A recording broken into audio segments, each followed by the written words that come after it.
የአልበሙ መጠሪያ ነው። በራሱ ዩቲዩብ ቻናል ዳዊት መለሰ ዩቲዩብ ቻናል ላይ ገብታችሁ ተዝናኑበት። ዴቭ እንግዲህ እጅግ በጣም በሚያምረው በሆቶ ሬስቶራንት ከሰይፉ በኢቢኤስ ጋር ቆይታ ያደርጋል። እናንተ እዚህ ሆናችሁ በሳተላይት ታዩታላችሁ። እኔ ጄላ አውሮ አይደለ በእናታችሁ ሸኙኝ። የምትመለከቱት ሰይፉ በኢቢኤስ ነው። በያላችሁበት ጥሩ ጊዜ ነው የምንመኘው። ከስቱዲዮ ወደዚህ የመጣንበት ትልቁ ምክንያት ከ22 ዓመት በኋላ የሚገርም አዲስ አልበሙን በራሱ ዩቲዩብ ቻናል ለቆታል። ሚስጥር የአልበሙ መጠሪያ ነው። እነሆ ዳዊት መለሰ የሰይፉ በኢቢኤስ እንግዳ ነው። ዴቭ ሁለት ስም ስላለህ መሳይና ዳዊት አሁን ኢንተርቪው ማድረገው ማንን ነው? ዳዊት ነው። መሳይ ሁለቱም ስም እኩል ነውና ለምሳሌ አንዳንድ ስም የሆነ ሰዓት ላይ ይከስማል። በሁለቱም የሚጠሩ ሰዎች አሉ። በመሳይ የሚጠሩህ እነማን ናቸው? በዳዊት የሚጠሩህ እነማን ናቸው? መሳይ እንግዲህ ታሪኩን ስሰማ ቤተሰቦቼ ሲነግሩኝ መጀመሪያ ያወጡልኝ ስም መሳይ ነው። ዳዊት ጎልያድን በወንጭፍ ገደለው የሚለውን ታሪክ ከሰማው በኋላ ቤት ስመለስ ስሜ ዳዊት መሆን አለበት ብዬ እነሱ መሳይ ብለውሃል? እነሱ መሳይ ነው ያሉኝ። እና በኋላ ነው እናቴ የምትነግረኝ ራሴ ያወጣው ስም ነው ብላ የምትለኝ እና እኔ አላውቀውም ነበርና ቤተሰቦቼ በሞላ ጓደኞቼ፣ ቅርብ ጓደኞቼ፣ አብሮ ያደጉት ምናምን ሁሉ በቤት ስም ያው መሳይ ብለው ነው የሚጠሩኝ። በስራና በትምህርት ቤት የሚያቀኝ ደግሞ ዳዊት ብለው ነው የሚጠሩኝ። ስለዚህ አሁን ፓስፖርት ላይ ያለው የትምህርት ቤት ላይ ያለው ስም ዳዊት መለሰ። ለዳዊት መለሰ ከ22 ዓመት በኋላ ተመለስክ። ግን በጣም የሚገርመው መጨረሻ ላይ ሰራኸው አልበም በቃ የአዲስ አልበምን ያህል ሁሌ ሲወደድ ነበር። ሚስጥሩ ምንድነው? ሚስጥሩ እንግዲህ ጥሩ ነገር ስለነበረ ነው መሰለኝ እንግዲህ እስካሁን ድረስ እንደ አዲስ እየተሰማ ነው ያለው። እሱም ይመስለኛል ያዘናጋ። ምክንያቱም 22 ዓመት አንደኛው እሱም ሊሆን ይችላል። ሌላው ደግሞ ያው ላይፍ የተለያየ እንትኖች ስላሉ የህይወትም ጉዳይ እሱም አዘናግቶኛል። ከዛ ስራ ላይም ደግሞ ብዙ ጊዜ ቶሎ የመርካት እንትን የለኝም። ስናቆም ስንቀይር ምናምን ስንል ነው እንግዲህ ፋይናሊ ከ22 ዓመት በኋላ አልበሙ ሊደርስ ይችላል። አሁን እንደምንም ከ22 ዓመት በኋላ ሚስጥር ነው ያልከው እና አልበምን ሰምቼዋለሁ። በጣም የሚገርም ደረጃውን የጠበቀ አዲስ አልበም ነው ዴቭ ይዞልን የመጣው። መጀመሪያ ለሚስጥር ባካችሁ ሚስጥር ዴቭ ምናልባት ወደ ኋላ ምክንያቱም ዴቭ ቃለ መጠይቅ ካሁን በፊት በሬዲዮ እንዳረኩላ አስታውሳለሁ። ቲቪ ላይ ሰይፉ በኢቢኤስ ላይ የመጀመሪያ እንግዲህ ስትሆን ነውና ከልጅነት ጀምሮ አንዳንዴ እንዲሆናለሁ ብሎ ማደግ አለ። በጊዜ ሂደት ደግሞ ህይወት ወደ ሆነ ሙያ ውስጥ ሊከተው ይችላል። ዴቭ በልጅነቱ የምር ዘፋኝ ሆናለሁ አርቲስት ሆናለሁ የሚለው ነገር ነበር? አይ እሱ አልነበረኝም የእውነት ለመናገር። በፊትም ተናግረው ነበርና ፓይለት ለመሆን ነበር የምመኘው ድሮ ልጅ እያለሁኝ። የብዙዎቻችን ምኞት ነበር መሰለኝ አርቲስት ፓይለትና ዶክተር ያው ብዙ ሰው ነው እና ግን አጋጣሚ ሆነና ወደዚህኛው ፕሮፌሽን ልገባች እያለሁኝ። እንዴት ገባ? ድሮ ልጅ እያለሁ ሙዚቃ በጣም ወድ ነበረ። ፓርቲ እናደርግ ነበረ ዴይ ፓርቲ እና ዲጄ ማድረግ ነበረ ድሮ በድሮ ጊዜ ያው እና ድሮ በካሴት ዘመን እንደዚህ እየተደረገ ሰው ይጠብቃል የደነሰ አንዱን ከፍተህ ነው በሌላው እንደዚህ በጣም በዛ ዘመን እንግዲህ በልጅነት ዘመን ያው ያን ያህል ፕሮፌሽናል መሆን አይጠበቅብህም ነበረ። የጠመጠምኩትም እስኪ ደርስ ድረስ ይጠብቃሉ ችግር እንዲህ ብለ ይጠብቃሉ ልክ ሲከፈት እንደዛም ነው እና እሱን በማድረግበት ጊዜ ያው አብሬ ዘፈን ነበር። አንዳንድ ግጥሞች ምናምን እንትን እያደረኩኝ ከዛ ጋር አብሬ ዘፈን ነበር። ግን እንዳጋጣሚ ሆነና አንድ ጊዜ አንድ ጓደኛዬ አሁን በህይወት የለም ነፍሱ ይማር ሚሊዮን ቦገስ ይባላልና ሰፈር ውስጥ አብረን እንትን እያልን በጊዜው ውትድርና እድሜያቸው የደረሱ ወጣቶች የሚሄዱበት ዘመን ነበረ። በዛ ላይ ደግሞ በሳምንት ውስጥ 2 ቀን ምናምን ማሌ ጥናት የሚባል ነበር። ማርክሲስት ሌኒኒስት ቀበሌ ስብሰባ የግድ መሄድ አለበት። ከዛ እሁድ ጠዋት በቸርች ፋንታ ያው ስብሰባ ነው ያለው። ሌላ ቦታ መሄድ አይቻልም። ከዛ በተረፈ ደግሞ የአብዮት ጥበቃ ተራ ሌሊት እና በዛ በጻነታችን ከትልልቆቹ ጋር አብረን ተደርበን ያው ትልቆች ስለሚያዝኑልን ቀበሌ ውስጥ ምናምን እዚህ ምናምን ይሉ ነበርና እነሱ ሲሄዱ አብረን ግዴታ ነበረ። ይደርሳል፣ ሁሉም ሰው ይደርሳል እና ሁሉም ወጣት እና ይሄ ልጅ ጓደኛዬ የከፍተኛ 18 ኪቦርድ ተጫዋች ነበረ እና ቤተሰቦቹ የሙዚቃ መሳሪያ ይሸጡ ነበርና ሙዚቃ ነሱ እዛ ይሰራል ለካ። ከዛ አንድ ቀን እንሂድ ይለኛል። ሄጄ ሳይ የሙዚቃ መሳሪያ ሳይ የከፍተኛ 18 መሳሪያ በጣም ሌተስት ነበረ፣ አዲስ ነበር። በዛ ላይ በጣም ገረመኝ። አይቼው አላውቅም ሙዚቃ መሳሪያና ከዛ እስቲ ዝፈን አለኝ። ማይክሮፎን ነክቼ አላውቅም። በስሜት ገባውና ዝም ብለን እዛ መጫወት ጀመርን። ለምን ጆይን አታረገንም ምናምን አለኝ። ደስ ይለኛል እና ግን ቤት እሺ ካሉኝ ምናምን እያልኩት እንትን እለዋለሁ። አንተ ባይ ዘ ዌይ ከፍተኛ ኪነቱን ጆይን ካረክ ውትድርና አይመለከትህም፣ ስብሰባ አይመለከትህም፣ ጥበቃ አይመለከትህም፣ የሚያስፈሩት ሁሉ ነገር ሁሉም አይመለከትህም ስላለኝ አይ እንደዛ ከሆነማ ባደርግ ይሻላል ብዬ ጀመርኩት ማለት ነው። አብሬ ጆይን አደረኩኝ። እንዳለውም ሰፈር ውስጥ እኔ ብቻ ነኝ ምሁር ጠዋት ተነስቼ ወደ ሱቅ መሄድ። መንገድ ላይ ማንም ሰው የለም፣ ማንም ወጣት የለም። የግድ ስብሰባ መግባት አለበት እና ውጭ ማንም ሰው ከተገኘ ልትታሰር ትችላለህ። ስለዚህ እኔ ነበርኩኝ ወክ እያደረኩኝ ሱቅ የምላከው ምናምን ቤት ሂድ እናንተ ናምጣ ስባል በፍሪደም የምሄደው። ምክንያቱም እዛ ስለነበርኩኝ ውትድርና አይመለከተኝም ነበረ። የከፍተኛውም እንትኖች በጣም ይወዱኝ ስለነበረ እንግሊዘኛ ዘፈን ስለምዘፍን ከሌላው ለየት ብዬ ነበር የቀረብኩት። ስለዚህ ሙዚቃ የክፉ ቀን ባለውለታ ነች። በጣም ጥያቄ የለው። የክፉ ቀን ብቻ ሳይሆን አሁንም እያኖረችኝ ያለችው ነች። እስኪ ፎቶ ላሳየና በጣም የልጅነትህ ቆመህ ወገብህን ይዘህ በብላክ አሁን በዚህ ዘመን ዴቭ ከሙዚቃ ጋር ይተዋወቅ ነበር? ሙዚቃ ሰማለሁ። ቤታችን አባቴና እናቴ እንዳጋጣሚ ሆኖ ብሔራዊ ባንክ ነበር የሚሰሩት ሁለቱም። እና አባቴ ሙዚቃ ይወዳል፣ ሲኒማ ይወዳል፣ ሙቪ ይወዳል በጣም። እሑድ አምባሳደር ይገባል አይቀርም እና ይዞን ይገባ ነበር። ፊልም በጣም ወዳለሁ። እኔም አብሮ ያደገኝ ነው። ሙዚቃ ደግሞ ቤታችን ሸክላ ማጫወቻ ነበረ እና ሪል ነበረን። አዳዲስ ሸክላዎች ሲወጡ ከዛ የገዛ ይመጣ ነበረ። የነጋሽ ጥላሁን፣ ነጋሽ መሐሙድ፣ አለማየሁ እሸቴ ምናምን ዘፈኖች ያመጣ እንትን ይል ነበርና ቤት ውስጥ ብዙ አማርኛም እንግሊዘኛም ዘፈን ነበርና እንሰማ ነበር፣ እንደንስ ነበር እና በጊዜው ደናሽም ነበርኩኝ። ዳንስ ትዘፍናለህ? በደነስ ጀምረን ነበር። ያው ዴይ ፓርቲ ላይ እንወዳደር ነበር። ያው ጓደኛሞች ሆነ ዳንስ ውድድር ብሬክ ዳንስ ምናምን ነበር። ዋው!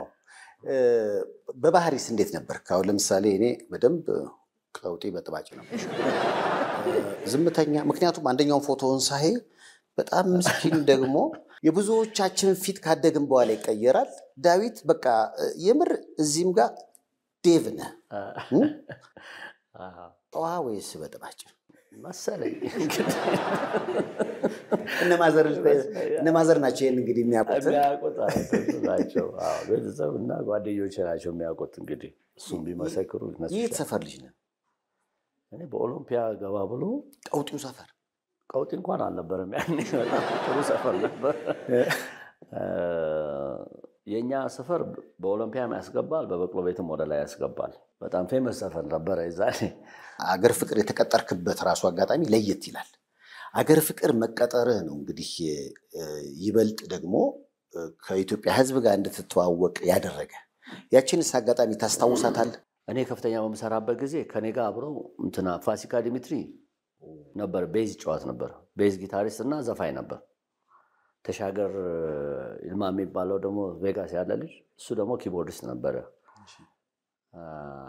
አንድ ሌላ ጊታሪስት ነበር እና እኔ ከፍተኛ ውስጥ በገባው ጊዜ ዘፋኝ ነበርኩኝ። ከትንሽ ጊዜ በኋላ እንደ አጋጣሚ ድራመሩ ወጣ እና ጠፋ ተብሎ ወደ የዛን ጊዜ በሱዳን በጅቡቲ ምናምን የሚባል ጊዜ ነበርና ሄደ ተብሎ ድራመር የለም ነበርና እኔ ራሴ ቀን ማታ እንትን እያልኩኝ ከነ ፋሲካ እንትን እያሉኝ ያበረታቱኝ ድራም ይዤ ዘፈን ነበር። ከዛ እንደ አጋጣሚ አክሱማይት ባንድ የሚባለው ሳይመሰረት በፊት የከፍተኛ እነሱ ደግሞ የከፍተኛ 16 ባንዶች ናቸው። ከፍተኛ 16 ኪነቱ አለ። ከኪነቱ አጠገብ ደግሞ እንግሊዘኛ ዘፈን ለመስፈን አክሱማይት ባንዶች አሁኑ አክሱማይት የነበረው ያኔ ኢሲኤ ባንድ ተብለው ኢሲኤ ውስጥ ዴይ ፓርቲ ይሰሩ ነበር። ጓደኞቼ ስለነበሩ ድሮ በልጅነት ያው ፓርቲ ምናምን እንጨፍ ስለነበር አብረን እናየው ብለው መጥቼ ሄጄ እነሱ ጋር አንዳንድ ነገር ሳይ በኋላ ከነሱ ጋር ነፍሱን ይማርና ደረጀ ተፈራ ቤዝ ጨዋት ነበር። የሱ ባለቤት ደግሞ ዱኒ እሷም ትዘፍን ነበርና እነሱ ሀገር ፍቅር ይሰራ ነበር ደረጀ። ከዛ እንደ አጋጣሚ ሆኖ ጋሽ ጥላሁን ከሆስፒታል አሞት የነበረ ጊዜ ከሆስፒታል ጨርሶ የወጣበት ጊዜ ነበርና ያኔ እንደው ካላቋረጥኩ አማኑኤል ገባ የተባለ ጊዜ እሺ። ከዛ ጨርሶ ወጣና ሀገር ፍቅር እንግዲህ ምንድነው ሁሉም ዘፋኝ ሰርቷል። ትልልቅ ስም ያላቸው በሞላ ጋሽ ጥላሁን፣ ጋሽ ማሙድ፣ ሻለማሽቴ ሁሉም ሰርተዋል። ምንድነው ፕሮግራሙ የአንድ ወር ፕሮግራም ነው እና አንድ ወር በሳምንት አርብ ፕሮግራም አለ። እንደ ትዕይንተ ጥበባት ነገር ትዕይንተ ጥበብ ነው። እሺ መጀመሪያ ባህል ዘፈን አለ። ከዛ መሃል ላይ ለማንህ አይነት ኮሜዲያኖች ነበሩ፣ ትልልቅ ኮሜዲያኖች። ከዛ በኋላ ሞደርን ባንድ ይገባል። ሞደርን ባንድ ሲገባ ሁሉም ሰው የተጋበዘ የተለያዩ አርቲስቶች ይመጣሉ። ጋሽ ጥላሁን ያንን ፕሮግራም የሚጀምርበት ትልቅ ፕሮግራም ነበርና አዲስ ፕሮግራም ላይ ገባና የመጀመሪያውን ሰራላቸው። ሰራና ከዚህ በኋላ አራት መደዳውን አልዘፍንም ግን ከፈለጋችሁ መዝጊያውን ሰራለሁ አላቸው። በኋላ ስሰማ ሲላቸው የሚቀጥለው ሳምንት ሰው መተካት አለበት። ጋሽ ጥላሁንን የሚተካ ደግሞ ቢፈልጉ ማንንም ሊያገኙ አልቻሉም። ብዙዎቹ ሰርተዋል ኦልሬዲ ከዛ በፊት ፕሮግራም አቅርበዋል። ምንድነው ሲባል ለምን እንግሊዘኛ ዘፋኝ አንፈልግም ለየት ያለ ምናምን የሚባል ነገር መጣ ሲባል እኔና እንዳጋጣሚ ለውድድር የቀረብነው አንድ ስሙን አረሳውም እስካሁን ሰለሞን አቤላ የሚባል ልጅ ሁለታችን ለውድድር ቀረብን ማለት ነው። እኔ በህይወቴ ሰርፕራይዝ ማድረግ ወዳለሁኝ ሰው ማለት በስራዬም እና ዝም ብዬ በአንዴ እንትን ሁሉንም አልሰጥም። የቆጠብክ ሁለታችንም አንድ አይነት ዘፈን ዘፈንን እንግሊዘኛ። ግን እሱ በጣም ይደንስ ነበር ልጅ ሲደንሳል እኔ ደግሞ አልችልም። በኋላ ውጤቱ ሲመጣ አሻበበ ምን አለኝ፣ አንተ ዳንስህ ጥሩ ነው፣ አንተ ዘፈንህ አንተ ደግሞ ድምጽ ጥሩ ነው ተባልኩኝ። ስለዚህ አንተ ትሆንና ተባልኩኝ ዳንስ ማጥናት አለብህና ልጆቹም ያስጠኑ ምናምን የዳንስ ግሩፕ አለና እንዲያስጠኑኝ ተነገረ። ስለዚህ ሁለት ዘፈን ዘፍናለህ አንደኛው ላይ ዳንስ መኖር አለበት ተባለ በግሩፕ አንደኛውን እንደምንም ራስ ተወጣው ተባልኩኝ እሺ አልኩኝና ለአርብ ፕሮግራም ሐሙስ ለታ የመጨረሻ ሪሄርሳል አለ እሺ እና ሪሄርሳል ትንሿ አዳራሽ የምትባላለች ሀገር ፍቅር ውስጥ እና እዛ ስንሄድ ሪሄርሳል ላይ ሁላ ልጆች ሁላ ጨንቋቸዋል ይሄ ሰውዬ ይሄ ልጅ የማይደንስ ልጅ እንዴት ሊሆን ነው እንግዲህ እኔ በዘመኑ ዳንስ የተወዳደርኩኝ ሁላ ማሸነፍ ነበር በጊዜ በእንትንና ምንም አላልኩኝም እና መተው ሁሉ ይመክሩኛል ዴቭ በቃ አሪፍ ነው ዘፈኑ አሪፍ ነው ትንሽ ውዝዋዜ ምናምን ይሉኛል አይዞህ እሺ ምናምን አልኩኝ ከዛ ዓርብ ዕለት ደረሰ ዓርብ ዕለት ሙዚቃው ጀመረ ማለት ነው እኔ ተራደርሱ ሁሉ ተጨንቋል ከዛ ልክ ስገባ ሙን ወክ ያረኩኝ ገባሁኝ እንደ ማይክል ጃክሰን እንደዚህ ያረኩት ስገባ መብራቱ ምናምን ጋር ህዝቡ እንዳለ ተነሳ አበደ እና አልገባቸውም ከዚህም ከዛም ህዝቡ እንትኖቹ አርቲስቱ ደነገጡ እነሱ ምንድነው ምን ሀፕን አረጋ አይነት ነገር ወይ ወድቋል ወይ አንድ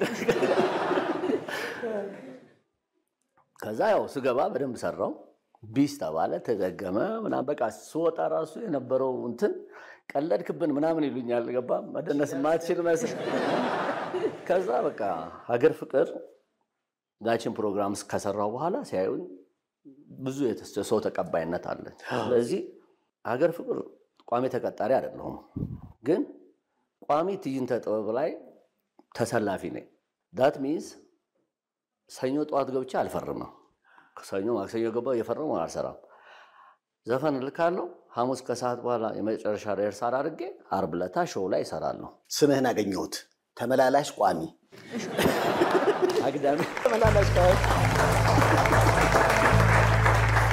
ትሄዳለህ ትመጣለህ ግን ቋሚም ነህ በነገራችን ላይ ሀገር ፍቅር ብዙ የኪነ ጥበብ ሰዎችን ያፈራ ድንቅ ቤት ነው አሁንም አዳዲስ ልጆች የሚወለዱበት የሚፈጠሩበት ቦታ ነው ለሀገር ፍቅር አንድ ጊዜ እናታችሁ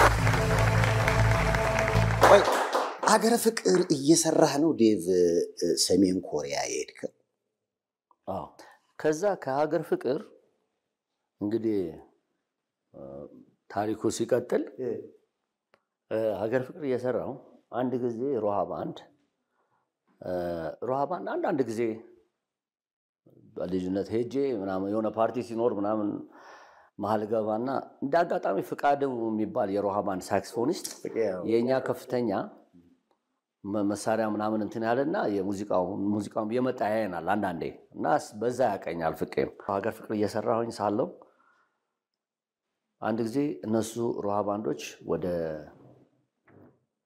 ወደ ሰነአ ለ15 ቀን ለስራ ሊሄዱ ሆነ ሲሄዱ ባንድ መተካት ፈለጉ ማለት ነው እሺ ዋናው እንግሊዘኛ ዘፋኛቸው ጊታሪስት ነው ጊታር እየጫወተ ነው የሚዘፍነው ከዛ ምን አሉ ቆሞ የሚዘፍን አንድ ቋሚ ዘፋኝ ያስፈልጋል አንተ እንደ ሁለተኛ ረዳት መሆን ትችላለህ እንጂ the whole night አንተ መስራት አትችልም አንድ ሌላ ዘፋኝ ግን ያስፈልጋል ምናምን ይሉና እንደ ሰጀሽን እኛ ጋር የመጣ ጃም የሚያደርግ ልጅ አለ አንድ ልጅ እና ቼክ አድርጉት ምናምን ይባላል እሺ ከዛ አንድ አብዱል ባሲጥ የሚባል ጓደኛ ያለ የአደርኛ ዘፋኝ አብዱል ጊታር ይሉታል እሺ ጊታር ይዞ የሚዘፍን እሱም እና ደግሞ አሁን በህይወት ያላል መሰለኝ አበራ ደርሳማ የሚባል ዘፋኝ እነሱ ሀገር ፍቅር ትዕይንተ ጥበብ ሰርቼ ስጨርስ ይመጡና ያገኙኛል ፈልገን ነበር ለምን አይ ስራ አለ ለ15 ቀንና የሆነ ሆቴል ከኛ ጋር እንድንሰራ ፈልጋለን ምናምን ይሉኛል ሰው ኦኬ ደስ ይለኛል ብዬ ሄድኩኝ ከዛ ከነሱ ጋር ማጥናት ጀመርኩኝ ማለት ነው ፕራክቲስ ያደረግን ያው ሮሃ ባንዶችም እዛው ይሰሙ ነበር ስናጠና ምናምን እየመጡ ይሰሙን ነበር እዛ በኋላ እዛ ከነሱ ጋር እየሰራን እንግዲህ አዩና በኋላ ላይ እንግዲህ የነሱ ዋና ዘፋኛቸው ነበሩ ሌቮን ፎንዳቼ ይባላል አሁን በህይወት የለም እሱ ለስራ ወደ አሜሪካ ነገር ለረፍት ሲሄድ ተተኪ ዘፋኝ እኔ ሆንኩኝና ገባሁ ማለት ነው ሮሃ ጋር ያለው ነው ስቲል ሀገር ፍቅርም ሰራለው ሮሃም ሰራ ነበር የዛኔ ነው እንግዲህ የዓለም ወጣቶች ፌስቲቫል ተባለና ሲመረጥ እሺ ከዛ እዛ ፕሮግራም ላይ ሁሉንም አይነት ዘፈን መስፈን ነበረብን ሶ I remember I think አረጋኸኝ አማርኛና ጣሊያንኛ መሰለኝ ሲኞሪታ ቻው ቻው የሚል ዘፈን ይዘፍን ነበር መሰለኝ አረጋኸኝ አዎ I think ነዋይ ካልተሳሳትኩኝ ነዋይ የኮሪያን ዘፈን ነበር ቸርቺዶቻቺ ማነው ምናምን የሚል ቾኮኮ ፋንቺንኪ ነገር የተቀምጣራ እሱ ዘፈን ነበር እኔ እንግሊዘኛና አረብኛ ዘፈን ዋው ግዴታ ነው አንዳንድ ነገር መደህ ተጨማሪ ገባ ብዙ ከዓለም ላይ ብዙ ሀገር ሰዎች ናቸው ይመጡትና የኛ ፕሮግራም ስናቀርብ ሁሉንም ነካነካ ማድረግ ነበረብንና ሌሎችም ዘፋኞች አንዳንድ ሌላ እንትን ነበራቸውና ለዛ ተመርጬ ኮሪያ ለመሄድ ወጥቻለሁ ከነሱ ጋር የዓለም ወጣቶች ፌስቲቫል ላይ ነው ስማርት ቴክኖሎጂ በመታገዝ የፊት ገጽን ወይም የጣት አሻራን በመጠቀም ራስ አገዝ አገልግሎት ወይም በባንካችን ሰራተኞች ታግዘው ሂሳብ መክፈት ገንዘብ ገቢ ወጪ ማድረግም ሆነ ሌሎች ፈጣንና ደህንነቱን የጠበቀ የተሟላ የባንክ አገልግሎቶች ያገኛሉ አቢሲኒያ የሁሉም ምርጫ ውብ ሆኖ እንዳማረበት ለረጅም ጊዜ የሚቆይ ብዙዎች የመሰከሩለት በመላው አሜሪካ ተደራሽነት ያለው ከ8 ዓመት በላይ በልዩነት የተመረጡ ከፍተኛ ጥራት ያላቸውን ሂውማን ሄር በማቅረብ የሚታወቀው GT Hair Wigs አሁንም አይተው የማያልፏቸው በብዙሃን ዘንድ ተመራጭ የሆኑ ሂውማን ሄር በፈለጉት ከለርና ሳይዝ አቅርበውልዎታል እንዲሁም በባለሙያዎቻችን በእጅ ጥንቅቅ ተደርገው በተሰሩ የኮፍያ ዊጎች እምር ብለው ለመታየት በድረገጻችን ላይ ይምረጡ ይዘዙ ካሉበት እናደርሳለን GT Hair Wigs እንዴት ነበር ማለት ያው ሰሜን ኮሪያ በጊዜው ሶሻሊስት አሁንም ከዓለም የተገለለች ሀገር ነች ምን አይነት ስሜት ነበረው እንግዲህ ሰሜን ኮሪያ በመነደበት ጊዜ እነሱ እኛ ከህዝቡ ጋር ብዙ እንዳንገናኝ ለዛ ፕሮግራም በተለይ አንድ ሰፈር ሰርተው ነበር በዛ በትንሽ ጊዜ ውስጥ ለሚመጣው እንግዳ ተብሎ ብዙ አፓርትመንቶች ተሰርተዋል ስቴጆች ተሰርተዋል አምፊቲያተርስ ተሰርተዋል እና እኛ የምናርፈበት ቦታ አለ ምግብ መብያችን በጣም ትልልቅ ቦታ አለ ምናምን ከዛ በተረፈ ደግሞ ከኢትዮጵያ ጋር ያኔ በነበረው በደርግ ስርዓት በጥምረት ነበር የተሰራው ሶ ከኢትዮጵያ ብዙ ከብት ዶሮ ምናምን በሬ ምናምን የሄደው ከኢትዮጵያ ነው ስጦታ ነው ጆይንትሊ ነው የሰሩት እንትኑ ምክንያቱም እሱ የገባን በኋላ ልክ የፌስቲቫሉ ቀን መክፈቻው ቀን ስንገባ የኢትዮጵያ ባንዲራ እንደሱ ላይ የኮሪያና የኢትዮጵያ ባንዲራ ነበር እና ያ ጆይንትሊ ነበር ዝግጅቱ ላይ እንትን ያለው ስለዚህ ምግባችሁን ይዛችሁ ነው ሄዳችሁት መሰለኝ ምን እንደበላጣ አይ ብዙ ሰው ፈርቶ ነበር የሚወራው ነገር ያው እንደምታውቀው የሚመጡት የምግብ አይነቶች ምናምን ተብሎ ከዛ ሰብስቦን አይዟችሁ ከኢትዮጵያ የመጣ ነው ምናምን ተብለን ተረጋግተን መብላት ይቻላል በዛ ነውና ብዙ ሰው ትንሽ ተደናቅጦ ነበር በሰዓቱ ዝም የነዋይን ሳስበው የኛው ቁርጥ ነው ብሎ የሚቆርጥ ሰሜን ኮሪያ ላይ የኛው በሬ ነው ዋው አንድ ፎቶ እስኪ ላሳይህ የልብ ወዳጅህ ነው ያንተንም የድምጽ ከለር በጣም ያቀዋል አበበ መለሰ ባንተ ህይወት ውስጥ ለየት ያለ ቦታ ያለው ይመስለኛል አዎ እውነት ነው አቤ እንግዲህ ጥሩ ወዳጅና ጓደኛ ነው ይሄ ፎቶግራፍ ጃኬት በጣም ወደዳችሁኝ ያወቁት አንድ አይነት ጃኬት ኤሌክትራ ሙዚቃ ቤት ውስጥ የተነሳ ነው ይሄ እና አቤ ባለውለታዬ ነው ሮሃ እየሰራው አንድ ጊዜ አንድ የዋሊያስ ባንድ ጊታሪስት ድሮ የነበረ አቶ ማህሙድ አማን መቅረጫ ደቂቃ ያመጣል ሪል ያመጣና መሞከር ይፈልጋል ስለዚህ እኔ ምን አልኩት እኔ ቅረጸኝ እስቲ ምናምን አልኩትና እሺ አለኝና እየሰራን ሴት አላምንም የሚለው ጋሽ ግርማን ዘፈንና ገዳም የሚለው የነዋይን ዘፈን ሁለቱን ነዋይም አልነበረም ስለዚህ እኔ እንግዲህ ወደ አማርኛ የገባሁት ያው እነሱስ በሌሉ ጊዜ አንዳንዴ እንግሊዘኛ እንትን ሲለኝ ቆይ እስቲ ለምን የእንትና ዘፈን አልሞክርምልና የጋሽ ማሙድን መላመላ ምናምን ብዙ ዘፈን ነበረ እነሱ ሳይኖሩ ህዝብ ለህዝብ ሲሄዱ ወይም ውጭ ሀገር ሲሄዱ ክፍተቱን በአማርኛም ትሞላለህ በአማርኛም ገባና እንትንል ነበረ ሶ that's how ልቀዳ ይቻልኩትና እስቲ እነኚህ ሁለቱ ዘፈኖች ቅዳኝ ብያልኩት ቀዳና ሰጠኝ ሲሰጠኝ ሰማው ጥሩ ነው ከዛ ከተሾመ ኤሌክትራ ጋር በጣም ወዳጅ ነን እና ይመጣል እዛ ሪኮርዲንግ ላይ አሰራ ሲመጣ ተሼን ካሴት ስማው በየሰጠውት እንደ አጋጣሚ ተሼ አልሰማውም ሶ አቤ ባለ ሁለታይ ነው ብለ እንደ አጋጣሚ የሆነ ቦታ እየሄዱ ሙዚቃ ፈልገው መኪናው ሲፈላልቅ አንድ ባዶ ካሴት የሆነ ካሴት ይሄ ካሴት ብሎ ሲከተው ሴት አላምንም የሚለው ዘፈን ይሰማዋል እና በጣም ደነገጠ ከዛ ሁለተኛ ሲሰማ ገዳም ማን ነው ይለዋል ተሼ ደግሞ ዳዊት ነው ዳዊተኛ እኮ ምናምን ብሎት ይነግረዋል ማለት ነው አይ መስራት አለብን ይሄን ልጅ እና ሞደርን ሙዚቃ ነው የሚጫወተው ድምፁ ጥሩ ነው ለየት ያለ ነገር ምናምን ተባለ ከዛ ጠሩኝ ከስንት ጊዜ በኋላ ካሴቱን ከሰጠው ከስንት ጊዜ በኋላ ባቤ ምክንያት ነው ማለት ነው ዋው ይገርማል ሶ ተሼ ጠራንና እንግዲህ እንድትሰሩ ፈልጌ ነበር ምናምን አለ ደስ ይለኛል ከዛ ምንድነው አንድ ነገር ወሰድነው በቃ ጥሩ ሊሆንም ላይሆንም ይችላል ዘፈኑ ግን ለታሪክ የሚሆን ዘፈን እንስራና በቃ ነበር ጥሩ ሰርተናል ብለን እንለፍ አይነት ነገር ነው ያው እንዳጋጣሚ በዛ ተስማማንና ቀረጽን ማለት ነው ከሮሃ ባንድ ጋር እና ልክ የሚወጣበት ቀን የድሮ ፕሬዝዳንታችን መንግስቱ ኃይለማርያም ከሀገር የወጡበት ቀን ሆነ በሳምንቱ ደግሞ ፈንጂ የፈነዳበት ጊዜ ሆነ ሸጎሌ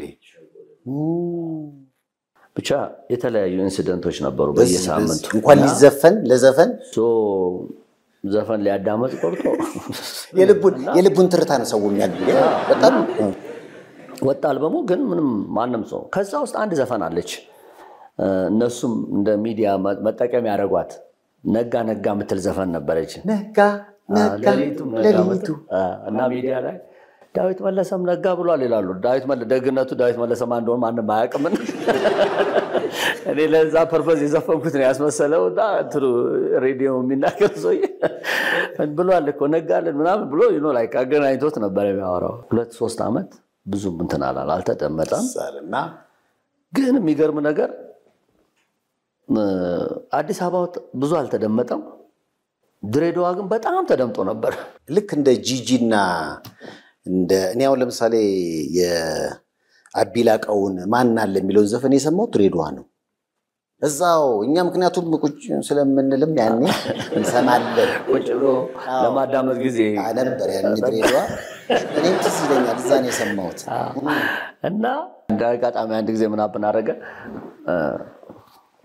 ዋሊያስ ባንድ እንደዛ እየሰራው አንድ ጓደኛዬ ድሬዳዋ ለምን አትመጣም ለምን እንደዚህ ለቁልቢ ነው ምናምን ያኔ ሾው ይደረግ ነበር ከዛ ከቻቺ ጋር አብረን ብዙ እንሰራ ነበር ከቻቺ ጋር እንደመጣች እሺ ድሬዳዋ ደስ ይለኛል ሰራለሁ ምናምን አልኩኝ ከዛ ድሬዳዋ ይመላለስ ነበር የባለቤቱ ቤተሰቦች በሞላ ድሬዳዋ ስላሉ ያቃል ኢንፎርሜሽን እና አልቻልኩም የሚለውን ዘፈን አጥነው አለኝ አልቻልኩም ዘፍኛው አላቅም እሺ እኔ መዘፍነው ሞር ክለብ ውስጥ ይበራል ልቤን ነበር አንተ ልብ የሚነግር ግን በዛ ጊዜ ያወጣው ልብም እንደወደቀ ነው አዎ በቃ እሺ ምክንያቱም ምንም በቃ ያኔ ጊዜውም ጥሩ ስላልነበር ምንም የተሰማ ነገርም የለም ሙዚቃ የሚሰማበትም ጊዜ አልነበረም እኔም ወደ አሜሪካን ሀገር ሄድኩኝ ከዛ በፊት ነው እንግዲህ ቁልቢ ስራ ተብዬ ሄጄ አልቻልኩም ምናምን ሲለኝ እሺ አልኩኝና አንድ ሳምንት ክለብ ውስጥ አስጠናዋቸውና እኔም ራሴ ተለማመድኩትና ከዛ በኋላ ስንሄድ ማስታወቂያ የሚናገረው ሰውዬ ያልቻልኩም ዋናው ዘፋኝ ዳዊት መለሰ መጥቷል ይላል አልገባኝም ምን ማለት ነው ለካ ድሬዳዋ ውስጥ አንድ ልጅ አለ ኮቴጅ የሚባል ቤት በጣም ፌመስ የሆነ ባልቻልኩም እሱ ችሏል እና ምንድነው እዛ እንግዲህ አይ ቲንክ በጣም ብዙ ሰው የድሬዳዋ ሰው እንትን ያገኘው ካሴቱን በኮፒ ነው የተሸጠለት እና ፎቶግራፍ የለም ለካ የድሬዳዋ ህዝብ በሞላ በጣም ይወደዋል በሞላ እና ልጁ ደግሞ እግዚአብሔር ይስጠው አመሰግነዋለሁ በጣም ፕሮሞት አድርጎታል ዘፈኑን በጣም እና ግን የራሱ አድርጎታል እና ለካ ለዛ ነው ያልቻልኩም ዋናው ዘፋኝ ሲል እኔ አልገባኝም ነበርና በኋላ ማታ ገብተን ገና ዘፈኑን ስጀምረው ሙዚቃው ሲጀምር ህዝቡ አብሮ ነው ሁሉ ዘው አልቻልኩም የተዘፈነው ሙሉን አብረናልና በዛን ቀን አይ ቲንክ እንደው ኤግዛጀሬት ሳላደርግ አራቴ ምናምን የዘፈንኩት ቢስ ይደገም ሌላ ነገር አይፈልጉም ገና ሲያዩ አልቻልኩም ፌመስ የሆነበት ጊዜ እዛ ነው ስለዚህ ድሬዳዋ ነው የዳዊት መለሰ ዝና የመጣው ከወደ ምስራቅ ነው ማለት ነው ከድሬዳዋ እንዴ ለድሬዳዋ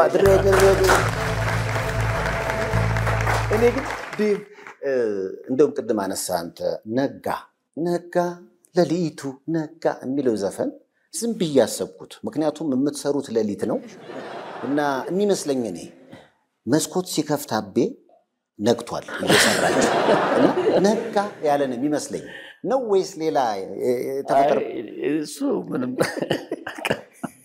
እንደዛ ነው መሰለኝ አይ ከዛ ጋር የተያዘ ነገር የለውም ለነገሩ ግን ዝም ብሎ ነጋ ያለው ሳይነጋ ነው ያው እንደሚነጋ ታስበው ነው አውቆታል እንደው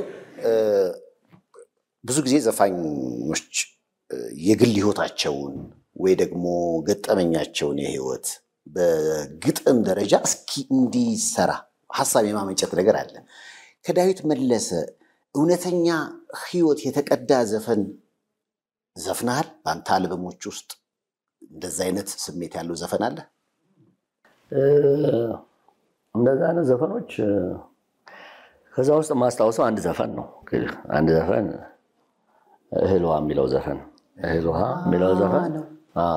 ነው እሱ እንግዲህ ምንድነው ቴዲ አፍሮ ለመጀመሪያ ጊዜ ያው አሜሪካን ሲመጣ ከመምጣቱ በፊት እዚህ ያለ አንድ ጓደኛ ነበረች ጮኛ ነበረች እሷን ያቃታል በጣም እኔና እሱ የምንገናኝበት መንገድ እኔ ውጪ ስሆን በሷ በኩል ነው እና በጣም ይቀርባታልና በመሐከል ከትንሽ ጊዜ በኋላ ያው ተለያየን ማለት ነው እኔና እሱ ያልተስማማን ነገር ነበርና ያው የእህል ውሃ ነገር ሆነና ተለያየን ማለት ነው እንደን ቴዲ አሜሪካ ሀገር የመጣ ጊዜ ከምሳ በኋላ ያወራን እየተጫወተን ሳለ ይጠይቀኛል ደህና ነች ወይ ለዚህ ምናምን ይለኛል ሲለኝ አዎ ደህና ነች እንዴት ነው ምናምን ሲል አይ አሁንማ አልሆነም እና ሞክረን ነበር አልሰራም ወደ ብዙ አመት ቆይተናል ግን በቃ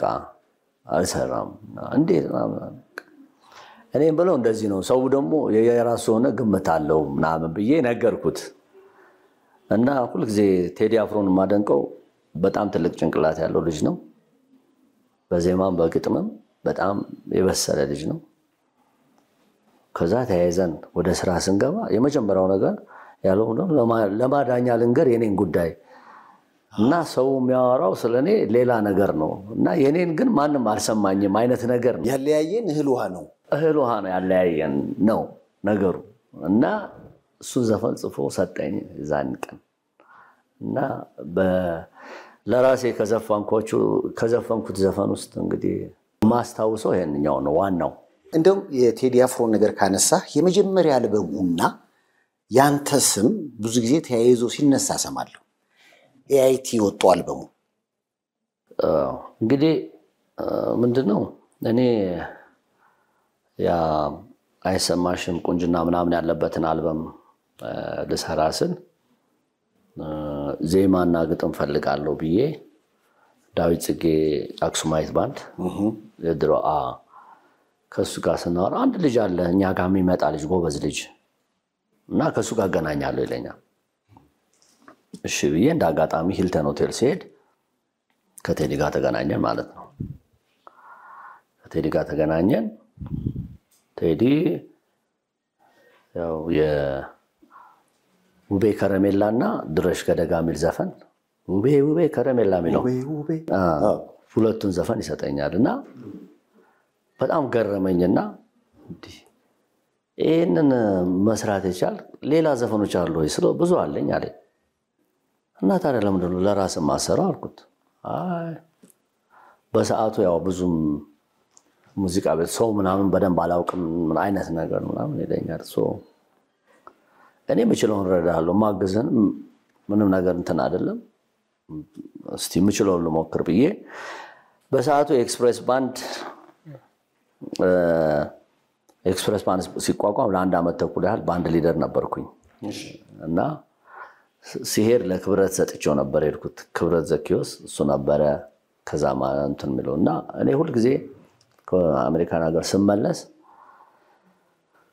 ኤክስፕሬስ ባንድ ጠዋት ገብቼ ማታ ስራ ካላቸው ገባለሁ በዛው ምንም እንትንም አለለም ባንዴ ነው ብዬ ስለማስብ በጎደላቸው ውስጥ መግባትና አብሬያቸው መስራት ነው ወዳለውና እነሱም እንደ አንድ ባንድ ሜምበር እና እንደ ወንድማማቾች ሆነን ብዙ አመት ስለኖርን ኤኒቲንግ ምላቸው እንደዚህ እንትነን ዘፈን ወይ ይሄን ዘፋኝ አምጡ ምናምን ብላቸው ስለሚያምኑት ጃጅመንቴን ያረጉ ነበር ክብረት እንደወልኩና ከቤ አንድ ጎበዝ ዘፋኝ አለና ከኛ ጋር መስራት አለበት ምናምን አልኩት በቃ ምን ችግር አለ ላከውና ፕራክቲስ ያርግ ምናምን አለ ቴዲያን ጊዜ ትልቅ ክለቦች ውስጥ አይሰራም ነበር ኤክስፕሬስ ባንድን ጆይን አረጋ ከዛ የአልበሙንም ነገር ያው አወራንና ለምን እኔ ላገዛ አልኩት ምችለውን ነገር አንተ ዘፈንን አዘጋጅ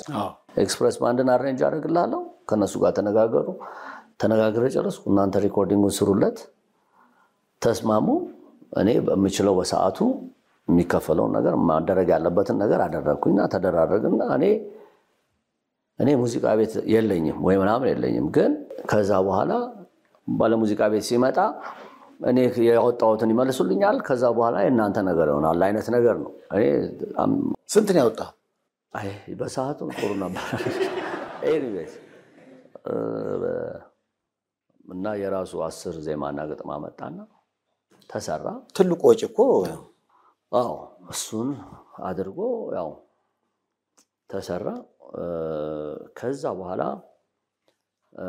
አሜሪካን ሀገር ከአበጋዝ ጋር ሆነን እኔ የተከታተልኩ አብሬ ኒውዮርክ ነበር አበጋዝ ይሄድኩኝ ምናምን ያልኩኝ ማስተሪንግ ምናምን ሰራን ያኔ ሲዲ ማውጣት ቢግ ዲል ነበር ለሁሉ ሰውና ትልልቆች እንኳን የሌላቸው አሉ ሲዲ ትልቅ ሆኖ እንኳን ስለ አዲስ ዘፋኝና ሲዲ ላይ ለማድረግ ምናምን እንደዛ እንትን ያደረገ ነበር ፋይናሊ መሃል ላይ ሳስበው እኔ ምንም የትም ላደርሰው አልችልም ግን ምችለውን አድርጌያለሁ ስለዚህ ኤአይቲን ደሞ ወዳጄ ስለነበር አማን አደነው አማን ነገርኩት ይሄ ልጅ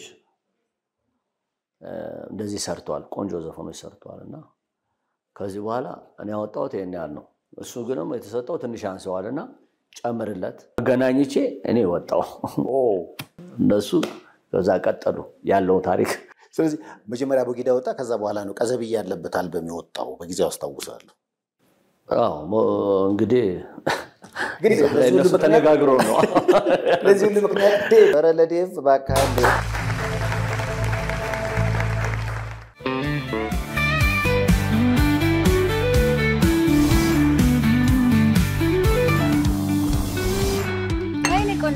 ሰላም እንዴት ነሽ አለን የስኬቴን ሚስተር ማወቅ ፈልጊያለሽ ካላስቸገርኩሽ እንሂድ እንኳን ደህና መጣችሁ ወደ ቴክኖሎጂ ዓለም መቀላቀል ይፈልጋሉ እንግዲያውስ ወደ ዳታኖሚክስ ቴክኖሎጂ ጎራ ይበሉ የምንሰጣቸው ትሬኒንጎች አንደኛው የዴታ አናሊሲስ ፕሮግራም ነው ሁለተኛው ደግሞ ቢዝነስ ኢንተለጀንስ or ደግሞ BI የሚባል ፕሮግራም አለ በሶስተኛ ደረጃ ደግሞ AWS ክላውድ ከተማራችሁ በኋላ የስራው ኢንቫይሮንመንት ምን እንደሚመስል ትልቅ የሆነ ፕሮጀክት እንሰጣችኋለን እንዲሁም ደግሞ በስራ ፍለጋና በሬዝሜ ፕሪፓሬሽን እንረዳችኋለን ሌላው ደግሞ አስደሳቹ ዜና ስራ ከተቀጠሩ በኋላ ኤኒ ታይሚንግ and ሰፖርት ከፈለጉ እዚሁ እንገኛለን ምዝገባውን ጀምረናል ለቀጣይ ባች በአድራሻችን ያገኙናል ዳታኖሚክስ ቴክኖሎጂ የቢዋይዲን ኤሌክትሪክ መኪና ከቤቱ ከሞይንኮ ሲገዙ የ8 ዓመት ባትሪ ዋስትናና በቢዋይዲ የሰለጠኑ ባለሙያዎች ማቅረባችን ነው። ቢዋይዲ ከቤቱ ሞይንኮ በኢትዮጵያ ብቸኛው የቢዋይዲ ህጋዊ ወኪል። ዴቭ እንግዲህ በእነዚህ ሁሉ ዓመታት እንደተወደድክ ሁሌ እንደተከበርክ ዘፈኖች ሁልጊዜ አድናቂዎችን እንዳስደሰቱ ነው ያሉትና ይሄ በራሱ ለየት ያለ ጸጋ ይመስለኛል። ጥያቄ ከዘፈኖች መሃል ለምሳሌ አሁን እጃችሁን ወደ ላይ ከፍ አድርጉት የሚል ዘፈን አለ። ብዙ ኮንሰርቶች ላይ ህዝቡ እያለ ሲጨፍር አይቻለሁ። ዴቭ እንደዛ ብለህ አሰረከኝ ያለ ኧረ ተው ብዙ አሉ። እንደውም ማስታውሰው ሁሌ ማስታውሰው የመጀመሪያ ያለኝ ፍላሚንጎ ማኪያቶ ጠጣ ነበር በጣም እና እዛ የሚሰራ አንድ ፋንታውን የሚባል አስተናጋጅ እሺ ዴቭ እጃችሁን ወደ ላይ ብለህ አሰረከና አለ እኔ አላውቅም እንግዲህ ሰራቂ ማን ይሁን ተሰራቂ ማን ይሁን አላውቅም። ያመቻል። ከዛ ብዙ ሰው ይላል ያው እንደ እንትን ተወሰደና ደቀልድ ብዙ ሰው ይላል። ዴቭ ምናልባት እንግዲህ ቀደም ፊልም ወዳለው ስትለኝ አንድ ፎቶ የሆነ ሰው ሰጠኝ። ዴቭ እኮ ሆሊውድ አንተ ዘፋኝ እንደሆነ ነው የምታውቀው። እሱ እኮ ከሆሊውድ ውስጥ ያልወጣ ፊልም አለው ፖስተሩ ለላከልህ ብሎ ይሄን ፎቶ ላከልኝ ከካይኑ ሪቭስ ጋር ፊልም ነው ይሄ ፎቶ።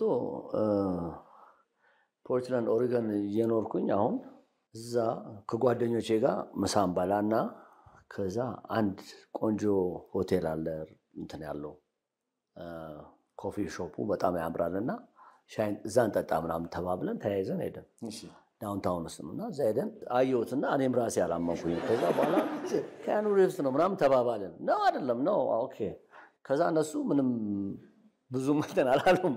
እኔ ግን I was so excited እና ተከትዬ ሄድኩኝ። ሲሄድ እና ይሄ ኤሌቬተሩ ጋር ቆሞ ሃይ ብየው በቃ አድናቂ ነኝ ብየው ያው በጣም ነው የምወደው ሙቪዎችን ስራዎችን ምናምን ብዬ ፒክቸር መነሳት እንችላለን ስለው ደስ ብሎት እሺ አለኝ።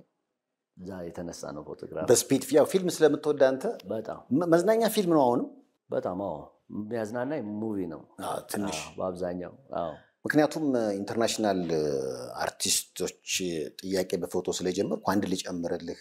ባሳለፍነው ሳምንት ኤክስፓየርድ ባረገ የመንጃ ፈቃድ ሲነዳ ታሰረ እኮ ኤኮን። ኧረ ኦ ማይ ጋድ አላውቅም እንዴ ሐሳብን አሁን ሳያችሁ አድናቂህ ነው የሚመስለው አስተቃቀፉ ከኤኮን ጋር እንኳን ይሄ ሸረተን ሳንሴት የሚባለው እዛ አምሽተን ወደ ሳንሴት ስገባ የኤኮንን ባለቤት ሮዚ እሷም የኔ ሙዚቃ አድናቂም ስለነበረች በጣም ሰላም ተባብለን ደህና ነው ምናምን ከዛ አስተዋወቀች ማለት ነው። የሀገራችን ዘፋኝ ነው ምናምን ብላ አስተዋወቀች። ከዛ እዛው ፒክቸር ተነሳን። እሱ ነው እንጂ ሌላ የተገናኘንበት የለም። እስኪ ወደ ሀገር ውስጥ ስመለስ በቅርቡ አብራችሁ የሙዚቃ ስራ ሰራችሁ። የእናንተ ጥምረት ለየት ይላል። እንዴት እንደሆነ ባላቅም ዛሬ የተጀመረ ግን አይደለም። አንተና አስቴር አወቀ እንዲህ እንደማዋደዳችሁ አብራችሁ ብዙ ኮንሰርቶች እንደመስራታችሁ እንደውም አብራችሁ መስፈን ነበረባችሁ ብዬ ሁሉ አሰብኩ። ይሄን ፎቶ ታስታውሰዋለህ? እንዴት ይሄ እንዲሲ ስንሰራ ነው ኮንሰርት ላይ ነው አብረን የሰራ ነው ይሄኛው። ከዛ በፊት እንግዲህ የመጀመሪያ የአትላንታ ውስጥ የሆነ ሩጫ ውድድር ነበር የኦሎምፒክ ሩጫ። አዎ እና ኃይሌ ሮጡ ጊዜና ያሸነፉት ጊዜ አስቴርን ያየኋትም ያገኘኋትም ይሄኛው ነው ቪክትሪ ናይት ሴሌብሬሽን ተብሎ ዋው ፖስተሩ ያውና ይሄ ፖስተሩ ነው የመጀመሪያ ጊዜ ከአስቴር ጋር የተገናኘ ያ አስቴርን ያየኋት ራሱ የዛን ጊዜ ነው እና I was so excited አስቴር ነች መታከል ትልቅ አርቲስት በጣም አብሬ ልሰራት መሆኑ ራሱ በጣም አስደስቶኝ ነበር እና ይሄ መቼም የማይረሳ ነው ለኔ። ከዛ በኋላ ደግሞ ሌላው ትልቁ ሁለተኛው ትልቅ የሰራ ነው ዱባይ ውስጥ ነው እኔና አስቴር አወቀ። በጣም ቆንጆ ፕሮግራም ነበረን። ከዛ በተረፈ ግን በጣም ብዙ ሰርተናል ካስቱ ጋር አዲስ አበባም ሰርተናል፣ ጃን ሜዳ መተን ሰርተናል። መጀመሪያ ስትመጣ የመጀመሪያውን ሾው እዛ ነበር ያደረግነው የሰራነው አብረን ሰራነው እዛ ካስቱ ጋር ብዙ ሰርተናል እና ከብዙ በመሐከል ደግሞ ለብዙ አመት ሁለታችንም የራሳችንን ስራ እየሰራን ነበርና እንዳጋጣሚ መገናኘት አልቻልንም ነበርና ግን ይሄኛውን በቅርብ የሰራነው ኮንሰርት it was amazing በጣም ቆንጆ ነበርና I'm glad ከስንት አመት በኋላ አብሬ ካስቱ ጋር በመስራቴ ሶሻል ሚዲያ ፖንት ላይ ፖስት አድርጌ ነበር። በጣም ሞዳትና ማከብራት ቴኔች ካስቱ እሷ ጋር ተመልሼ ከስንት አመት በኋላ በመስራቴ በጣም ደስ ይለኛል። የአሜሪካን ነገር ካነሳ ዴቭ ወደ አሜሪካ ለኑሮ ስትሄድ በኢትዮጵያ ታሪክ እንደ ዳዊት መለሰ የተሸኘ ሰው የለም። አሁን ያስታውሳለሁ ድሮ ወደ ውጭ ሰዎች ሲሄዱ ቦሌ ባንድ ቀበሌ ህዝብ ይጥለቀለቃል። ያንተን ለየት የሚያደርገው ግን 5 ነው 4 ባንድ ቆሞ ነው የሸኘህ ደግሶ። አዎ እንግዲህ ብዙ ባንድ ጋር ሰራ ነበር። ያው አንድ ባንድ አልነበረንም። ሮሃ ጋር የነበርኩኝ ያኔ ከሮሃ ጋር ነበርና አገር ፍቅር ብቻ ነበር የምሰራው። አገር ፍቅር አርባር ከዛ አርብና ቅዳሜ ማታ ደግሞ ሮሃ ባንድ ሰራ ነበር። በኋላ ግን ሮሃ ባንድ ለስራ ወደ አሜሪካን በሄዱ ጊዜ እኔና አንድ ጓደኛዬ ንጉሴ ቦጋለ የሚባል ሁለታችን ቀርተን ነበርና ሁለታችን እኔ የዛኔ የተለያዩ ባንዶችን ጆይን አደረኩኝ። ሰባንስ ባንድ ሰራ ነበር። 3M ሰራ ነበር። ዋሊያስ ባንድ፣ አክሱማይት፣ ኢትዮ ስታር ባንድ፣ አክሱማይት ባንድ አንዳንዴ ሰራ ነበር። ያው እንደ ቆይ ላስታውስ እንደውም ጥያቄና መልስ በጊዜው የነበረው ጥያቄ መልስ ላይ ትክክለኛውን የዳዊት መለሰ ባንድ ጥራ አክሱማይት ሲል 3M ሁሉም ነው እና መጨረሻ ላይ ማን ሁሉ መልስ እስኪ ሙሉውን ንገረኝ በጊዜው የነበረውን። ምክንያቱም እንደውም ጋሽ መሐሙድን ቃለ መጠይቅ ሳረግለት 3M እየዘፈንኩኝ ዳዊት ከመጣ አቆምና እሱ ይገባል ምክንያቱም ሌላ ቦታ ዘፈን ስለሚዘፈን ምናምን ብሎኛል። እውነት ነው ምንድነው ስፔሻሊ የአንድ ቀን እንትኔን ሁሉ ምሽቴን በነገር አርብ ከምሽቱ 3 ሰዓት እስከ 6 ሰዓት ከሴቫንስ ባንድ ጋር ሂልተን እንጫወት ነበር። ሂልተን ከዛ 6 ሰዓት ላይ ስቱዲዮን ስለወጣና ካራራ ሎጅ ሄዳለሁ 3M ባንድ ጋር። ርቀቱንም እያሰብኩት ነው። እንቁላል ፋብሪካ ነው ከሂልተን እንቁላል ፋብሪካ እንሄድና እዛ ሄድና ልክ እንግዲህ ውለታችን ማንም ጋሽ ማሙድም ሆነ ታገስ ታምራት ምናምን የነበሩት እኔ ስመጣ በቃ የሚዘፍኑትን ጨርሰው እኔ እገባለሁ። በቃ እዛ ጋር የተመደበልኝ ሰዓት አለችና ገብቼ የነበረችኝን 4-5 ዘፈን ዘፈኜ መውጣት አለብኝ። ስለዚህ እሱን ሰራና ከዛ በኋላ 7 ሰዓት ሸበሌ መድረስ አለብኝ ዋሊያስ ባንድ ጋር። ከዛ ቁልቁለቱን ደግሞ ወደ ሸበሌ ነዳለሁና ዋቢ ሸበሌ ሄጄ ደግሞ ከ7 ሰዓት እስከ 7 ተኩል ዋቢ ሸበሌ ሰራና ልክ ዋቢ ሸበሌ ብሬክ ስንወጣ ከዛ ደግሞ ኢትዮ ስታር ባንድ ሜሞ ክለብ የሚባል አለ። እዛ ደግሞ እንሄድና እዛ ሰራለሁ። እዛ ስጨርስ እንደገና ሸበሌ እመጣለሁ። ከሸበሌ one more time ኢትዮ ስታር ጋር ከዛ በኋላ የመጨረሻውን ሸበሌና ከ3 ሰዓት እስኪነጋ 11 ሰዓት ድረስ ዳዊት መለሰ አዲስ አበባ ላይ እንዲህ ቆይ አደጋ ደርሶብህ አያውቅም? እግዚአብሔር ይመስገን ደህና ምንም አልደረሰብኝም። አንድ 127 ፊያት መኪና ነበረች። ተረቅጣታለህ? ሳንጂ ምግብ እንኳን የምበላው መንገድ ላይ ነበረ። በቃ ኮካኮላን እዚህ ጋር አድርጌ ምናምን በርገርን አንዴ በርገር እንትን ያልኩኝ ነው የምሄደው። ጊዜ የለኝም ነበረ ቆሜ እንትን የምልበት። በገባሁበት ቡልና ሰርቼ መውጣት ነው ያለብኝ። በቃ ሰርቼ ቶሎ ነው መውጣት የነበረው። ዋው ሌላው ባንድ ረፍትና ራት በሚበላባት ሰዓት እኔ ሌላ ቦታ ስለምሄድ የሚገርም የትጋት የሥራ ዲሲፕሊን ነው ለዴቭ በጣም ዴቭ እዚህ ከመጣህ በኋላ እንግዲህ አሜሪካን ሀገር ምን ያህል ጊዜ ኖርክ? 5 ቀን ተሰራ ነበር አሉ እዛም። አሜሪካን ሀገር በዋሽንግተን ዲሲ በነበርኩኝ ጊዜ ማነው ሐሙስና እሁድ ሚስተር ሄንሪስ ሐሙስና እሁድ ሰራ ነበር። አርብና ቅዳሜ መስከረም የሚባል ቤት ከነ እኔ ኤፍሬም ታምሩ፣ ኤልያስ ተባባል፣ ሀና ሸንቁጤ፣ ደረጀ ደገፋው እኔ ሆነን እንሰራ ነበር አርብና ቅዳሜ። ከዛ ማንዴ ናይት ደግሞ ቼልሲስ የሚባል ቤት ነበረ። እኔ ብቻዬን ነበር የምሰራውና በጣም የሚወደድ ጊዜ ነበረ የዛኔ እና በሳምንት 5 ቀን እሰራለሁ። እረፍቴ ማክሰኞና ሮብ ነበረ። ትጋት በጣም ነው የሚገርመው። ምክንያቱም እዚህም እያለ እንደዛ ነው። አሜሪካንም ከሄድክ በኋላ ስሰማ እዚህ ከመጣ በኋላ ከሙዚቃ ስራው ጎን ለጎን ዴቭ ኢንቨስትመንት ውስጥ ገባ የሚባል ነገር ሰማሁኝ። የድንጋይ መፍጫ ይሁን እሱን ነገር የሰማሁት በመሰል በብርሃኑ ተዘራ ነው።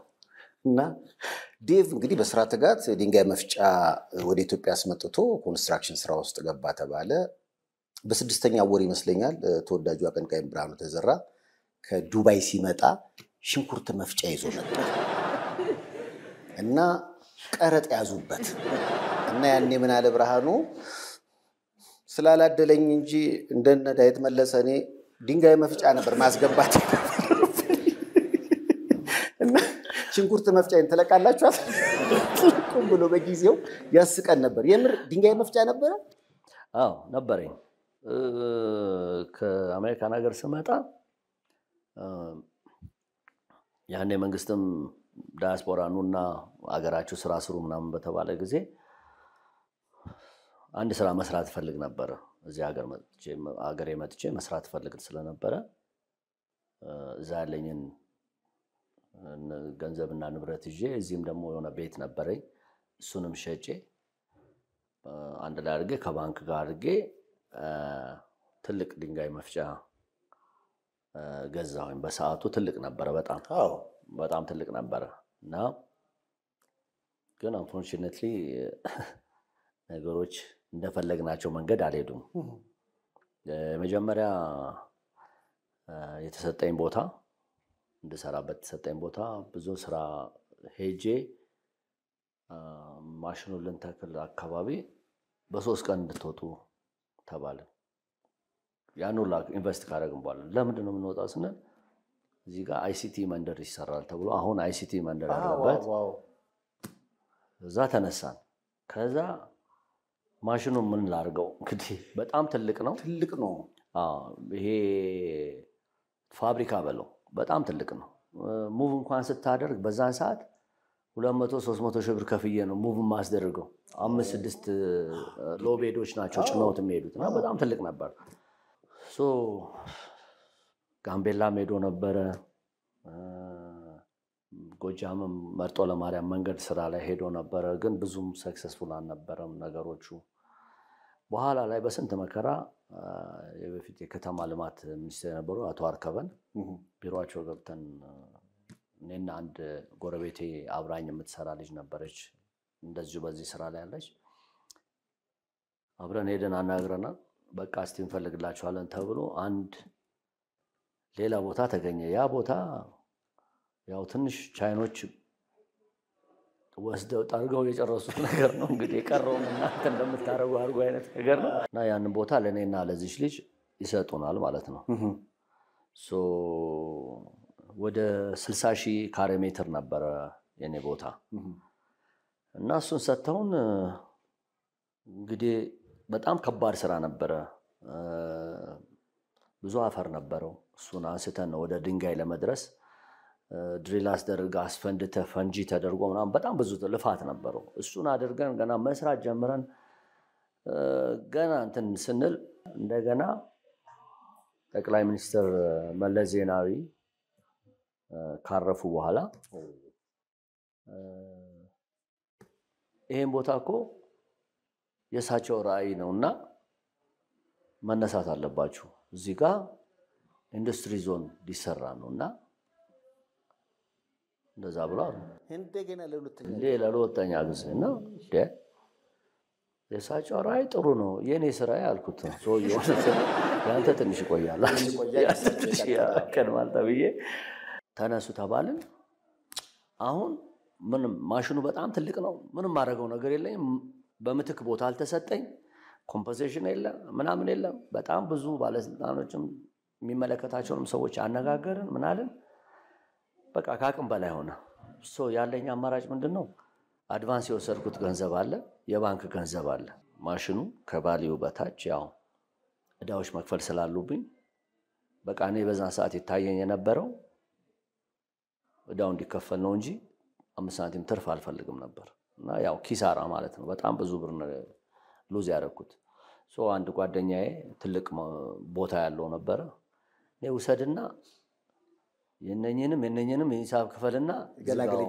ገላግለኝ እንጂ ሌላ ምንም አልፈልግም አልኩት እና ላይፍን ከዜሮ እንደገና ምክንያቱም የነበረኝን ኢንቨስትመንት በሞላ አጥቼ ከአዲስ ነው የጀመርኩት እንደገና ሶ ሙዚቃ ቀደም እንዳልከኝ ሁለተኛ ባለውለታዬ እዚህ ጋር ሙዚቃ ስላለ ህይወት እንዳዲስ በሙዚቃ ተጀመረ ማለት ነው እንጂ ሙዚቃ ባይኖር ኖሮ ምን ሊሆን እንደምችል በዛን ሰዓት አላቆም ምክንያቱም ለዘመናት የለፋህበትን ነገር ነው ያጣ ሁሉን ነገር ነው እንትን ያለው ሉዝ ያደረኩት በዛን ሰዓት እና በጣም እንትን ነበር ብዙ ቦታ ሄጃለሁ ሁሉም ያውነትን እኮ ነው ልክ ያሳዝና ምናምን ይላል እንጂ ዲሲዥን ሜከር የለም ማንንም ከውጭ የሰራንበትም የለፋንበትም ሰብስበን ኢንቨስት ያደረግነው ከዛ መንግስት ካልተባበረን በሰዓቱ ምን ዋጋ ስለዚህ አሁን ዴቭ መለስ የሙሉ ሰዓት ዘፋኝ ነው በቃ ለጊዜው ነኛው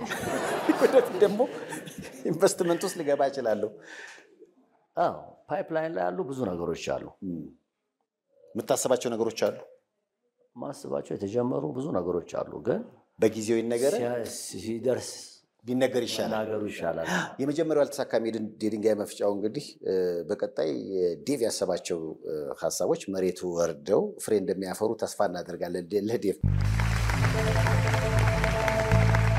Welcome aboard Flight 264. We will be in the air approximately 2 hours.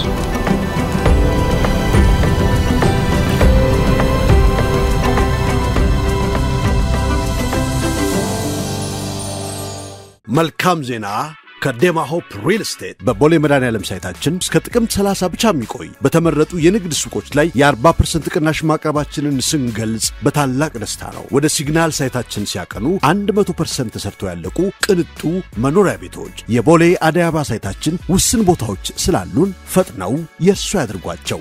ሰፋፊ አዳራሾች፣ የዋና ገንዳ፣ የልጆች መጫወቻ ሜዳ፣ ዘመናዊ ጂምና ስፓን አካተን በመንገነባቸው አፓርትመንትና ሱቆቻችን ላይ እየኖሩ ይስሩ። ዴቭ ህይወት እንግዲህ ብዙ ጊዜ በመጥፎ አጋጣሚም ውስጥ ልታልፍ ይችላል አሁን እግዚአብሔርን ማመስገን ካለብህ እግዚአብሔር ከዚህ ነገር አትርፎኛል ሁለተኛ እድል ሰጥቶኛል የምትለው ጉዳይ አለ እሱን አሁን ትንሽ ደቂቃ ውስጥ ብየው ነበር እግዚአብሔር ሁለተኛ እድል ሰጥቶኝ ከዚህ ከነበርኩበት መጥፎ እድል አሜን ቀላል አልነበረም ምክንያቱም ምንም እንትን ሳይል ብዙ አይነት መኪናዎችን ሁላ የነበረኝ መኪና ሸጬ የሰራተኛ መኪና ይጠቀሙበት ነበር አሮጌ መኪና ይዤ ነበር ለተወሰነ ጊዜ እንትን የምልህ ነበርና በጣም ብዙ ነገር ነበር የጎዳው ተንገጫገጭኩት በጣም ሶ እግዚአብሔር ሁለተኛ እድል ሰጠኝና እንደገና በሙዚቃ እንደገና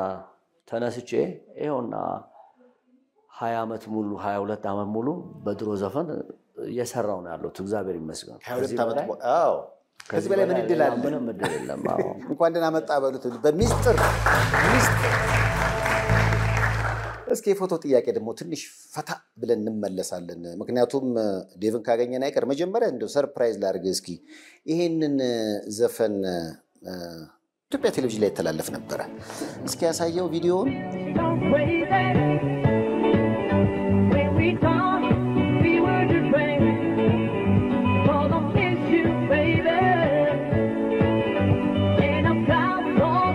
ዴቭ ጥያቄ ልብስ ለየት ያለ የጊዜው ፋሽን ነው በጊዜው ፋሽን ነበር በጣም መቼም በተቻለ መጠን በጊዜው ባለው ሁኔታ ለመሞክራለሁ ይሄንን አሁን በለብሰው ያው ባይሆን ነገር ነው ግን በጊዜው ፋሽን ነበረ እና ኤምሲ አመርን አላያቸው ድሮ ጨርቅ ያኔ ርካሽ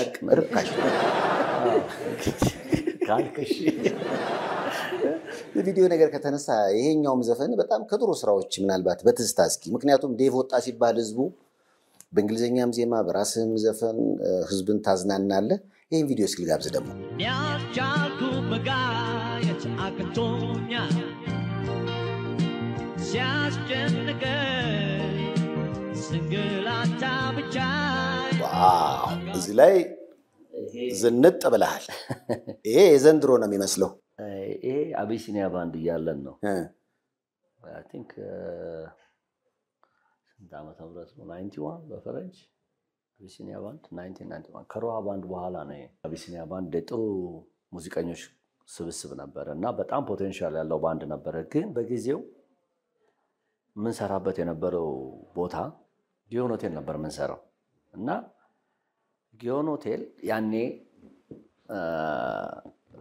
የኢህአዴግ ወታደሮች ቤተመንግስቱና ጊዮን ሆቴል ቅርብ ለቅርብ ስለነበረ ወደ ቤተመንግስት እንትን እንዳይል በጣም ብዙ ወታደሮች ጊዮን ሆቴል ውስጥ አሉ በሩ ላይ ያሉ ምናምንና ሰው የፈራ መምጣት ሲያቆም በቃ እየተዳከመ መጣን ጥሩ ነበር በጣምና ያው መሰለቻቸት መጣ ይከፍሉናል ደሞዝ ይከፈለናል ግን እንጀምርና 5 ሰዓት ላይ ከምሽቱ 5 ሰዓት ስራ ጀምረን 6 ሰዓት ወይ 6 ከምናምን ላይ ሰው ስለሌለ እናቆማለን በዛ ምክንያት ተዳከመ እንጂ በጣም ትልቅ ባንድ ነበረ እንደውም በዛሽ ባለችው አንድ አመት ከምናምን ውስጥ አንድ ሲዲ ሁላ ሰርተናል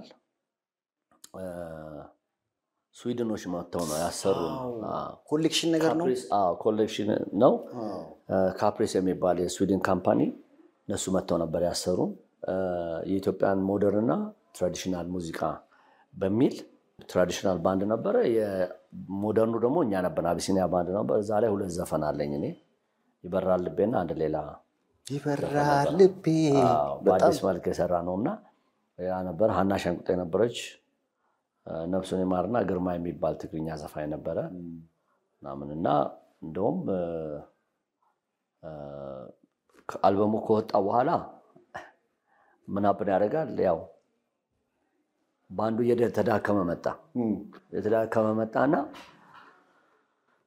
በኋላ ሁላችንም እንትን ስናረግ የተወሰነ በቃን ብለን መውጣት ጀመረን ማለት ነው እና ሌላ ቦታ መስራት ጀመረ ማለት ይወጣን የጎደሉ ደግሞ የሞሉ ሞከሩትና አሎን ሲላቸው ፈረሰ ማለት ነው ባንዱ ግን ከፈረሰን ከሁለት ወር ነው ምናምን አካባቢ በኋላ እነኛ ካምፓኒዎቹ ኮንትራት ላኩልን ቱር የአንድ ወር ቱር እናንተ ፈርሳችኋል ባንዱ ፈርሷል ስዊድን ውስጥ ሆኖ ኤቭሪ ስቴት ቱር መጣ ማለት ነው ለፕሮሞሽን እሺ ከዛ በኋላ ተሰባሰብን እንደገናና ምን እናርግ ሲባል በቃ እንሰባሰብ ንስራና ከዛ በኋላ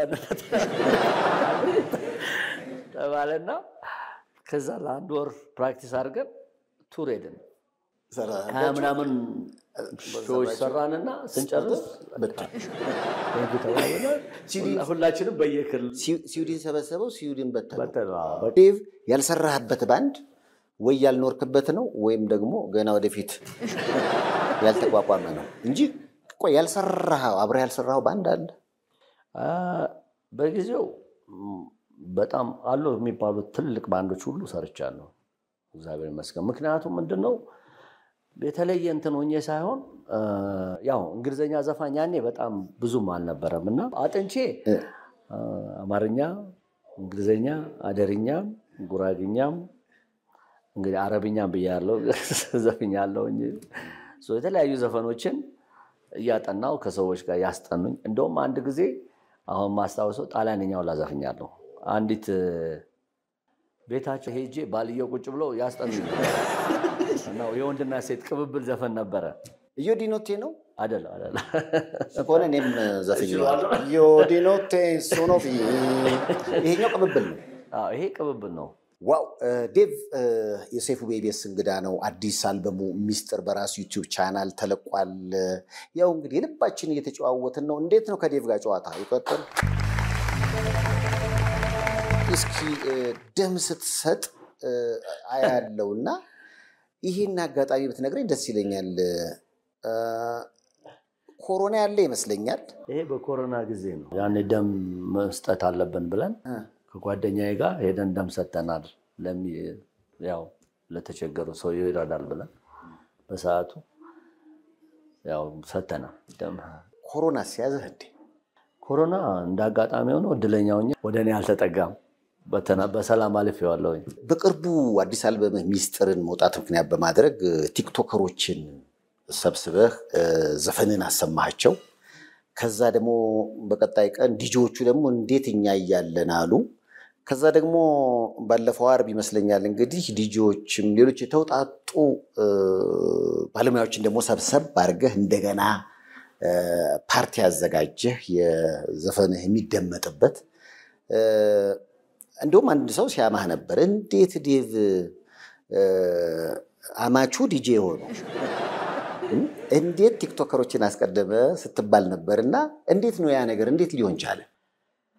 እንግዲህ ምን አለ መሰለህ እኔ ዘፈን ካወጣው ከ22 ዓመት በኋላ ነው አሁን ማወጣ ያለሁት። የኔ የማውቀው ትሬንድ የዛሬ 22 ዓመት የነበረው ነው። ስለአሁኑ ብዙ የለውበትም። ሶሻል ሚዲያ እንኳን ጆይን ያደረኩት የዛሬ ሜቢ 6 ወር 7 ወር ነው። ምክንያቱም አልበሙ በማስመልከት እንዲኖር ያስፈልጋል ተብዬ ቲሞች አሉኝ። አብሮኝ የሚሰሩ ልጆች አሉ። በጣም በጣም በጣም ጥሩ ልጆች ጎበዞች ልጆች አሉኝ። ባና ሬኮርድስ የሚባል አለ እነሱ አሉ። ቤሪ አድቨርታይዝመንት አሉ። ከዛ ሌቭል 1 አለ ሸዋንዳኝ። ከዛ ጄቲቪ ጆሲ አለ። ከዛ ሚራ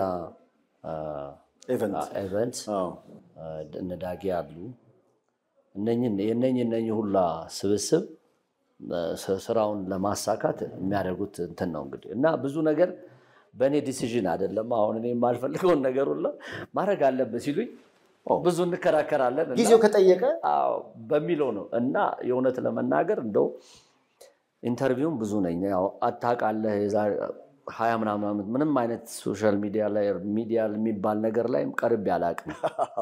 ለመጀመሪያ ጊዜ ነው አንተ ላይ የቀረብኩት እና ማድረግ አለበት ትዕዛዝ ከግሩፑ። ምክንያቱም እነሱ የተሰባሰቡት እኔን ሰፖርት ለማድረግ ነው። አሁን በእኔ ጊዜ በየሙዚቃ ቤቱ በየሰፈሩ እየሄዱ ሙዚቃ ፖስተር ተለጥፎ ምናምን ነበረ። መብራት ላይ ካሴትና ሲዲ ተይዞ ያ ባህል ያ ጊዜ እንደዛ ነበር። አሁን ትሬንዱ ተቀይሯል። አንድ እውነታ ምን አለ እንዲሰሙትና ሰፖርት እንዲያደርጉን ሚዲያውን እንዲያደርሱልን አይነት ነገር ነው እንጂ የተለየ አሁን ስለኔ ሙዚቃ እኔ ፕሮፌሽናል ነኝ። ሙዚቃዬን ሰምተው የተለየ ግምገማ ይሰጡኛል ብዬም አይደለም። የሆነ እንዲያስተዋውቁልን ነው እና የስራው ጠባይ ነው። ከዚህ በኋላ ነው ዲጂዎቹ ደግሞ የሚያስፈልጉት። ከዛ ደግሞ ወደ ዲጂ ይሄዳሉ። ምክንያቱም ዲጂዎች ያው አልበሙ ከወጣ በኋላ ደግሞ ያግዙናል እና አሁን በሁሉ ነገር ተጋግዘን ነው እንጂ ዲጂ ለመለይወጥ ምናምን አይደለም። ቅድም እንዳልከው የኔ ቅርብ የሆነ ዲጂም አለኝና ቤተሰብ የባለቤቴ ወንድም ዲጂ ኤርሚያስም አለ ነፍሱን ይማርና ዲጂ ዚም የባለቤቴ ወንድም ነው እና እነሱን እንኳን ያው ነግራቸዋለሁ ያለው ከጊዜው ጋር ነው እንጂ በምንም የብዙ ሰው ኮሜንት እያየሁ አንዳንዴ ያስቀኛልና ቲክቶከር የሰማው ምናምን የሚል ነገር አለ። ምንም ቲክቶከር ሰማው አልሰማው አይደለም። ዝም ብሎ ከጊዜው ጋር ጊዜው የሚፈቅደውን ነገር ማድረግ መቻል አለብን። አሁን የዲጂዎች ጊዜ ሆነ። አልበሙ ስለወጣ ያው እንግዲህ እነሱ ደግሞ እንዲያጫውቱ በክብር ተጠርተው ከሌሎች ባለሙያዎች ጋር እንዲሰሙት ተደረገ። አልበሙ ሚስጥር አሁን ሚስጥር መሆኑ ቀርቶ በይፋ እየተደመጠ ነው። ሚስጥር አዲስ አልበም ዴቭ ቅድም ስለይ ነበር። መቼም ከኔ ጋር አብሮ ይሰራ ነበር አዲስ ዜማ ላይ ዲጂ ዚ። እህቱም በጣም ወዳጄ ነች ባለቤትህ። በጣም እድለኛ ነህ እውነቱን ለመናገር። እንደውም አፈሰ ወርቅ ብያለሁ። በጣም ይሄ እኔ መመስከር ስላለብኝ ነው። ምክንያቱም በዲጄዚ ነፍሱን ይማረውና በሱ አማካይነት ብዙ አገኛት ነበረ ያኔና መሀል ላይ እንግዲህ ካንተ ጋር አብራችሁ በትዳር ተሳሰራችሁ የሚያማምሩ ልጆች ወለዳችሁ ደስ የሚል ተምሳሌት የሆነ ትዳር ነው ያለህና እንደው እስኪ አስታውሰኝ ከዲጄዚ እህት ጋር ከባለቤት ጋር እንዴት ተገናኛችሁ? ከባለቤቴ ጋር የተገናኘ ነው የባለቤቴ ጓደኞች እንዳጋጣሚ ሆነ የኔ ጓደኞችም ናቸው። እንዲህ በጨዋታ ነው እናወራ ነበር እየተቀላለድን። እንግዲህ ለኔ የሚሆን ሰው አጣችሁ ምናምን ያውቁ ቀለድባቸዋለሁ እና በኋላ አንደኛዋ አይ እንግዲህ እሺ አትልም እንጂ አንድ ልጅ አለች አሉኝ። ለምሱን ለኔ ተውት እሺ ያለ ማለቷ ለኔ ተውት ማነች ግን ከዛ አስተዋወቀን በስልክ ተዋወቅንና እንዳጋጣሚ እናቷ እዛ ነበሩ የባለቤቴ እህት እናት እዛ ነበሩና ከኢትዮጵያ ሲሄዱ ሻንጣ በስቶባቸው አንድ ሻንጣ ትተው ነው ሄዱት እና እሱን ይዘህ ትሄዳለህ ተባልኩኝ። ወደ አሜሪካ ልሄድ ነበረ ሻንጣውን ይዤልኩና ተገናኘን አየኋት ተዋወቅን። ሻንጣው ሳለች አይ ሻንጣውን እንግዲህ ሻንጣውን የጋውንና በተገናኘ ቁጥር አንዳንድ ዕቃ ሰጥሻለሁ የኔ ባትሆን ይቆጨኝ ነበር እውነት አንዴማ ሻንጣ ይሰጣል እንዴ እሺ ጥሩ ስታይል ነው ላላገባችሁ ጥሩ ነው በሚል እንግዲህ በቃ ከዛ በኋላ ጓደኛ ሆነን አንድ ቃል ሮብለት እሺ ሐሙስና አርብ ድረስ የምሰጥሽ አንድ ይላል ከዛ በእንት ተጀመረ በዛ በቃ ጓደኛ ሆነን ከዛ በኋላ እንግዲህ አድናቂ ያው አንተ አድናቂ ያለ መሆን በጣም ከባድ እንዳጋጣሚ ሆኖ እንኳን አድናቂ ልትሆን ዘፈኔን እንኳን አጣቅም ነበር እንዴ ደስ ያለኝ ፓርት እሱ ነው። ምክንያቱም ስትቀርበኝ እኔነቴን የቀረበችኝ ማለት ነው እንጂ ዳዊት መለሰ የሚባለውን ዘፋኝ አይደለም። አንዳንዴ ይምታታል በጣም እንወዳለን ይሉና እኔን ነው ዘፋኑን ነው ላለው ዳዊት መለሰ ሌላ ነው ፐርሰናሊ ደግሞ ስታይ ወደዚህ ስትመጣ ደግሞ ዳዊት መለሰ ሌላ ነው። እንዳጋጣሚ ሆኖ ያኛውን ዳዊት መለሰ ነው። ስለዚህ እሱ በሰዓቱ ደስ ብሎኛል። ግን ቀስ ያልኩ አስለመድኳት አማርኛ ዘፈን በደንብ እንድትሰማ ተደረገ። ዲጄዚ ደግሞ ቤት ውስጥ እንግሊዘኛ ነው የሚያጫውተው አውቀዋለሁ እኔም ከዛ ወደ አማርኛው እኔ ግን አሁን ዴቭ በጣም ደስተኛ የሆነ የትዳር ህይወት እያሳለፍክ ነው አውቃለሁ። ሚስጥር አልበምህ ላይ በተለየ ለባለቤት የዘፈንከው ዘፈን አለ እሷን ሊገልጽ የሚችል ወይንስ እንዴት? አይ ለብዙ ባለቤቶች የሚሆን ዘፈን ነው ያለው ልክ እንዳንተ ለኔ ብቻ ሳይሆን ለብዙ ባለቤቶች የሚሆን ሚስጥር የሆኑ ዘፈኖች አሉና እስቲ ይስሙትና ሁሉም ይምረጥ ለባለቤቱ ይሄኛው ለኔ። ምክንያቱም በጣም የሚገርም ነገር አሁን እንደኔ ስትለኝ አንቺ ልብ የሚል ማስተዋወቂያ ነገር ነበረ አይቻታለሁ ቲክቶክ ላይ ዛሬ ጠዋት አንዱ ቴክስት አድርጎ በእንትን በቮይስ የተወልኝ አንቺ ልብ ምላት ስላለች ለሷ ስለዘፈንክኝ ያመሰግናለሁ ብሎ ካሁን አዘወዲዮ በሷና ዛሬ ጠዋትና እንደዛ ብሎ አለኝና ለምሳሌ አንተ ዘፈኖች ሰርግ ላይ ሁሉ ሳይቀር ቫልስ ይደነስባቸዋል። በራስ ዘፈን ከባለቤት ጋር ቫልስ ደንሰህ ታውቃለህ? አዎ ምን አይነት ስሜት አለው? ለምሳሌ በአንተ እኔ ደንሼ አውቀዋለሁ ግን አንተን አይደለሁም። አይ በቃ ከሷ ማግኘቴ ያስደስተኛል ነው። እኔ እንዳጋጣሚ ሆኖ ብዙ የራሴን ዘፈን መስማት አልወድም ባይ ዘ ዌይ እና ብዙ የኔ ጓደኞች አሉ ብዙም የሚሄድባቸው ጓደኞች አንተም ታውቃቸዋለህ ማመሽበትን ወይ አብሬያቸው እነሱም ስለሚያውቁ እነሱ ጋር ሲሄድ አይከፍቱትም የኔ ዘፈን አትክፈቱ እላለሁ መስማት ምን ሆነ ነው ምናምን ይጣሉኛል። እኔ የራሴን ብዙ መስማት እንኳን እኔ ግን ይመስለኝ ግምት ላስቀምጥ ከመውጣቱ በፊት በደንብ ይወጣልሃል ሰምተው ጨርሼ ከዛ በኋላ የኛ ተራ ነው ማለት ነው። በቃ አሁን ለነሱ ነው ላልነው እና አንዳንዴ እንትን መፍረድም ሳይሆን አንዳንድ ሰው ልክ ለእኔ ፌቨር ያደረገልኝ ይመስል ልክ ስገባ የኔን ዘፈን ይከፍታል እና ኮምፎርተብል አልሆንም እና ይጨንቀኛል። ላይክ ሲመጣ አስከፈተ አይነት ነገር። አሁን ሌላ ሰው ሲገባ እዛ ጋር ቁጭ ብዬ ዘፈኑን ያስከፈተ ምናምን የሚል ነገር የሚመጣብኝና ይጨንቀኛል እና ትንሽ በሱ ጭንቀታም ስለሆንኩኝ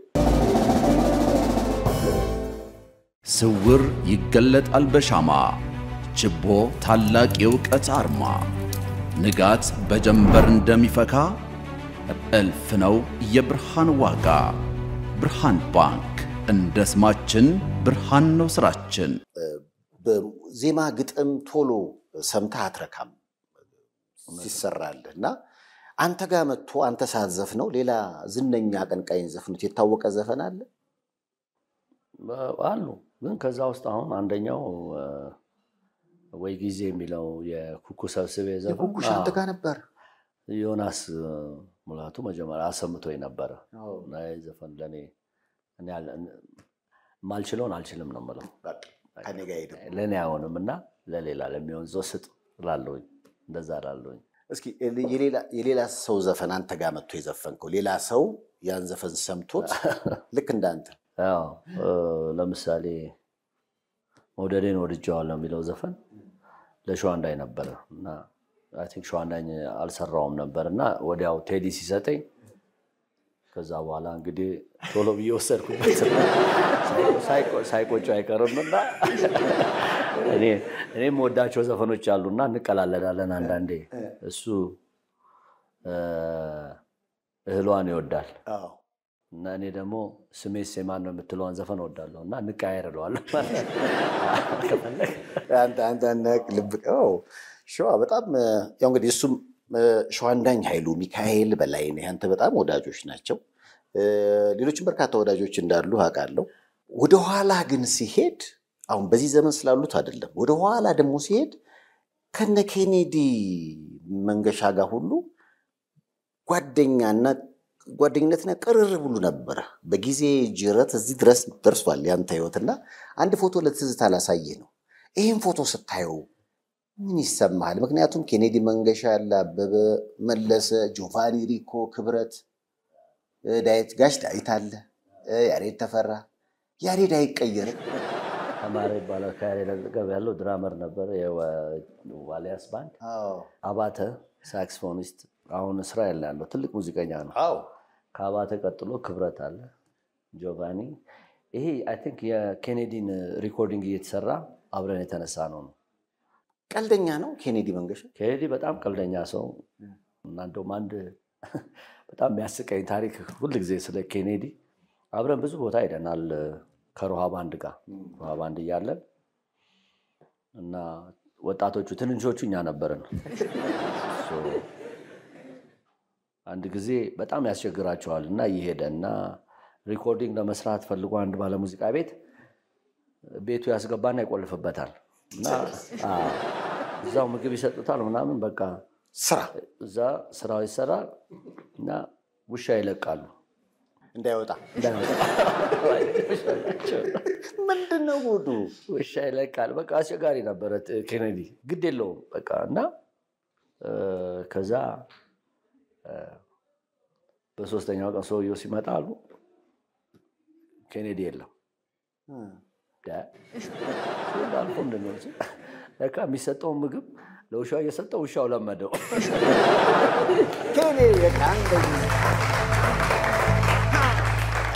ውሻው ራሱ አለው ጠባቂ ነበረ።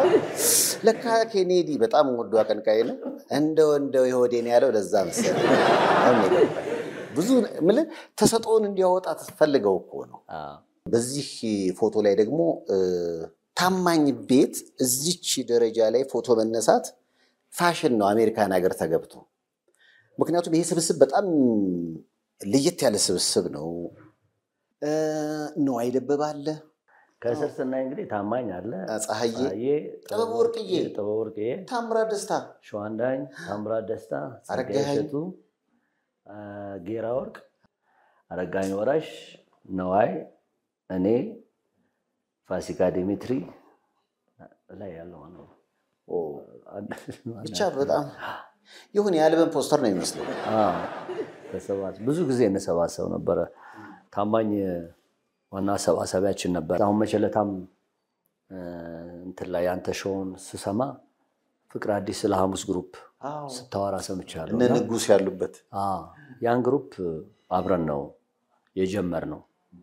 ሐሙስ ቀን አሜሪካን ሀገር አብረን የጀመርነው እኔ ታማኝ፣ ንጉስ፣ ሸዊት፣ ጆኒ ከተማ ምናምን ባሉ ልጆች እንደዚህ ተሰባስበን ብለን ነው እንደቀልድ ነው ሐሙስ መገናኘት።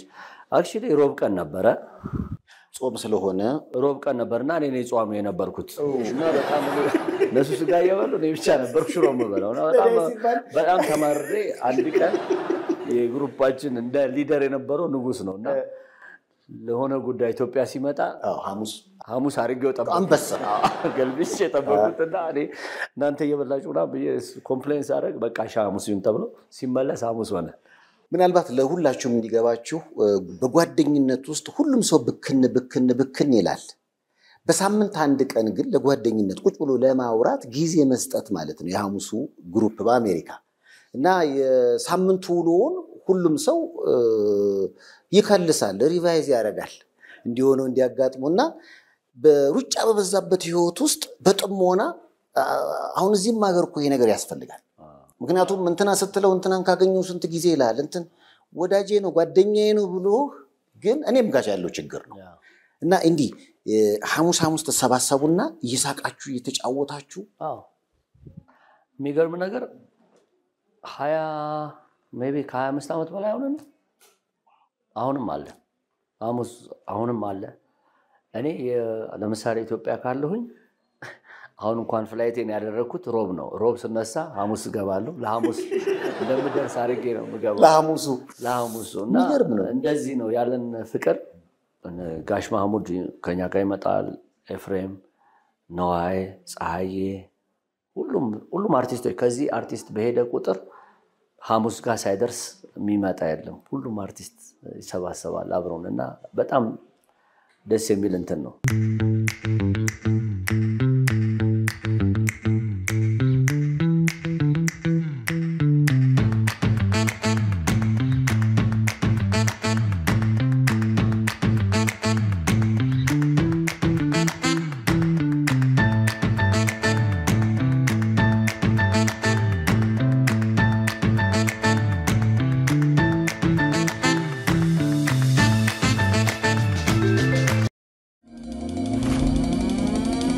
የውበቷ ማማር የፈገግቷ ሚስጥር ብላሰም የጥርስ ህክምና ነው።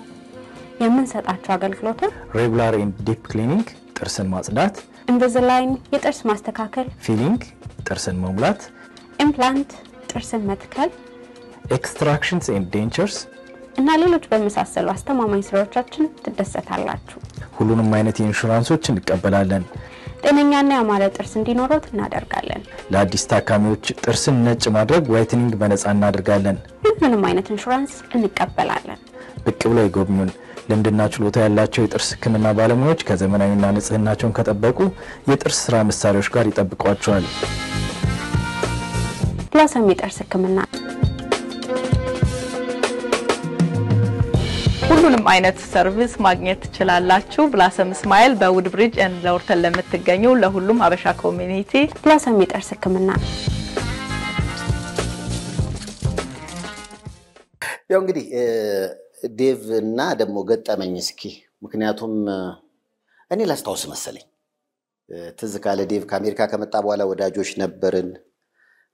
እኔ ኤፍኤም አዲስ እየሰራው እንደዋወል ነበረ እንገናኝ ነበር እና እኔም ማስታወሰው ምንድነው ዴቭ በሚደውልበት ሰዓት እኔ ላጤም ስለሆንኩኝ ያን የሆቴል ሪቪው ስለምሰራ የሆነ ሆቴል ሲከፈት ይሄዳለሁ። ከዛ እስከ ሰርቪሳቸውን እና ምን አዲስ ነገር አለ አዲስ አበባ ውስጥ እያልኩ አንድ ሳምንት አንድ ሆቴል ይደውልልኛል። የት ነህ? እንትን ሆቴል። እሺ ከሆቴል ስትወጣ ደውላ። እሺ በሚቀጥለው ይደውላል። የት ነህ? እንትን ሆቴል። እሺ ከሆቴል ስትወጣ ደውል። የት ነህ?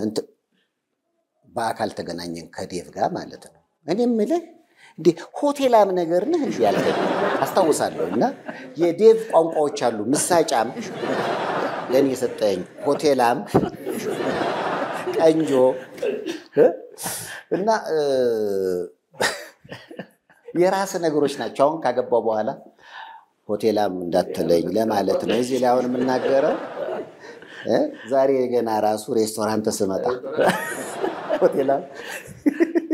ቤተሰቦች አሁን አሜሪካ ናቸው ያሉት ወይስ እዚህ ናቸው? ዴቭ አሜሪካ ነገር ናቸው ያሉት። ባለቤቴና ልጆቼ እዛ ናቸው ያሉት። ስለዚህ ለዚህ ነው የምትሄደው የምትመጣው? እውነት ነው። አዎ እየተመላለስኩ ነው ምሰራ ያለሁት። እዚህ ስራዎች ነበሩኝ፣ ኮንሰርቶች ነበሩ። ከአስቴር ጋር ነበረኝ፣ ከሚካኤል በላይነህ ጋር፣ ከጆኒ ራጋ ጋር ምናምን ነበረ። ስሰማ ሚስጥር አልበምህ ራሱ ከኢትዮጵያ በኋላ በአሜሪካን ሀገር ቨርጂኒያ ውስጥ ይመስለኛል አልበም ሪሊዝ ሁሉ ታደርጋለህ። ቨርጂኒያዎች ዲኤምቪ ኤሪያ አሜሪካ እንኳን ደስ አላችሁ። የመጀመሪያው ኢንተርናሽናል የሚስጥር አልበም ሪሊዝ እናንተ ጋር ነው። እውነት ውሸት? እውነት ነው። ዋው እውነት ነው። ዲሰምበር 13 በዋተርፎርድ የመጀመሪያውን የአልበም ሪሊዝ እዛ ቨርጂኒያ ውስጥ ነው የምናደርገው። ከዛ በኋላ ወደዚህ እመጣለሁ፣ ደግሞ እዚህም ይኖረኛል። ዋው ሚስጥር አልበም ላይ እናውራ። ሚስጥር የተባለው የምር ሚስጥር ሆኖ ኖሮ ነው? ምክንያቱም ስሰማው ፈጠን ያሉ ዘፈኖች አሉ። ዴቭ ፍቅር ነው የሚሰብከው ይለዋል። እንደውም የሰው ዘፈን ሆኖብህ መሰለኝ ከአንቺ ወዲያ ሴት አላምንም ያልኩህ እንጂ በአብዛኛው ዘፈኖች ማድነቅ፣ መውደድ፣ ቁንጅናን የምትገልጽበት ነገር ትንሽ ዴብዝ አለው። በአሁኑ አልበም እስከዛሬ ከሰራኸው አልበም ከፍ እንዳልክ ነው ያደመጡት ሁሉ የሚናገሩትና ምን አዲስ ነገር አለው? በምንድን ነው የአዲሱ አልበም ከፍታ ቢባል ለአድናቂዎች ምንድን ነው ምላሽ? እንግዲህ ይሄኛው መልሱን ለአድማጮች እተዋለሁ። ወይ ከፍ ብሏል ወይ ዝቅ ብሏል የሚለውን የእነሱ መልስ ነው። እና እንደውም አንድ ኮመንት መቸለታ አይቼ ነበርና የድሮን እንዳታበላሽብን ወይ ባታወጣ ይሻላል ብሎ አንደኛው ጽፏል። እና በምችለው መጠን እንግዲህ ጥሩ ነገር ነው ብዬ የሰራሁት ነገር ነው። ሆፕፉሊ ጥሩ ተደማጭነት ይኖረዋል ብዬ አስባለሁ። እና ያው እንግዲህ ሚስጥሩ እዛኔ ይገለጽላቸዋል ማለት ነው። ሚስጥሩ እንግዲህ በደንብ እንዲሰማ ዳዊት መለሰ ዩቲዩብ ቻናል በራሱ ዩቲዩብ ቻናል የመጣው እውነት ነው። ያን ያረከው ለምንድን ነው? ምክንያቱም ብዙ ጊዜ ትልልቅ ቁጥር ባላቸው ሙዚቃ በሚያሳትም ዩቲዩብ ቻናል ላይ መምጣት ትልቁ ጥቅም ለብዙ ሰዎች ተደራሽ መሆን ይቻላል የሚሉ ሰዎች አሉ። ምናልባት አሁን ሰብስክራይብ የሚለውም ነገር በደንብ ማስታወቂያ ስላልተሰራለት ቁጥሩን ሳይው አነስ ያለ ነውና በዚህ ቁጥር ካንተ ከሚሊዮኖች አድናቂዎች ጋር መገናኘት ይቻላል ወይ? አይ ሆፕ እንግዲህ ሰብስክራይብ ያደርጉ እኛ ሚሊዮኖች ወደዛ ወደ ትልቁ ቁጥር ውስጥ ያስገቡኛል ብዬ አስባለሁ። ግን ቅድም እንደተነጋገር ነው ያው በራሴ ዩቲዩብ ቻናል የመጣሁት ቅድም እንዳልነው አዲሱን ትሬንድ እየተከተልን ነው የምንሄደው እንጂ እንደ ድሮ ሙዚቃ ቤቶች የሉም አልበም ገዝተው እንትን የሚሉ። ስለዚህ በአሁን ሰዓት አርቲስቶች፣ ዘፋኞች በሞላ አንድ እንትናችን ምንድነው የሚችል ዜማና ግጥም ይሰራና ራሱ በራሱ ቻናል አድርጎ ያወጣል። እንትን ብሎ ወጪውን ይቀንስለታል እሱ ማለት ነው። ማንችል ደግሞ እንደሚችሉ እንሰጥና እንከፍላለን። ሁሉም ወጪዎች እኛ ላይ ናቸው ያሉት።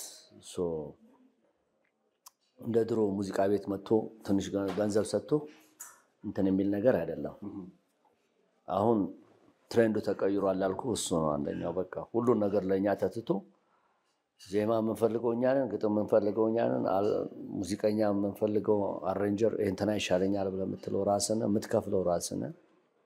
ከወጣም በኋላ ውጤቱንም ጥሩንም መጥፎንም የምትቀበለው ራስህ ነህ። ስለዚህ ትንሽ ከድሮ ለየት ይላል። አሁን ዳዊት መለሰን ዩቲዩብ ቻናል ሰብስክራይብ አታደርጉም እናንተ ራሳችሁ? ይህን ሁሉ ዓመት ኢትዮጵያ፣ አሜሪካ፣ በመላው ዓለም እንደመዞርህ ምሽት የመዝናኛ ዝግጅቶች ላይ ይህን ሁሉ ሰው እንደማዝናናትህ ለየት ያለ ማትረሳው ሽልማት አለ?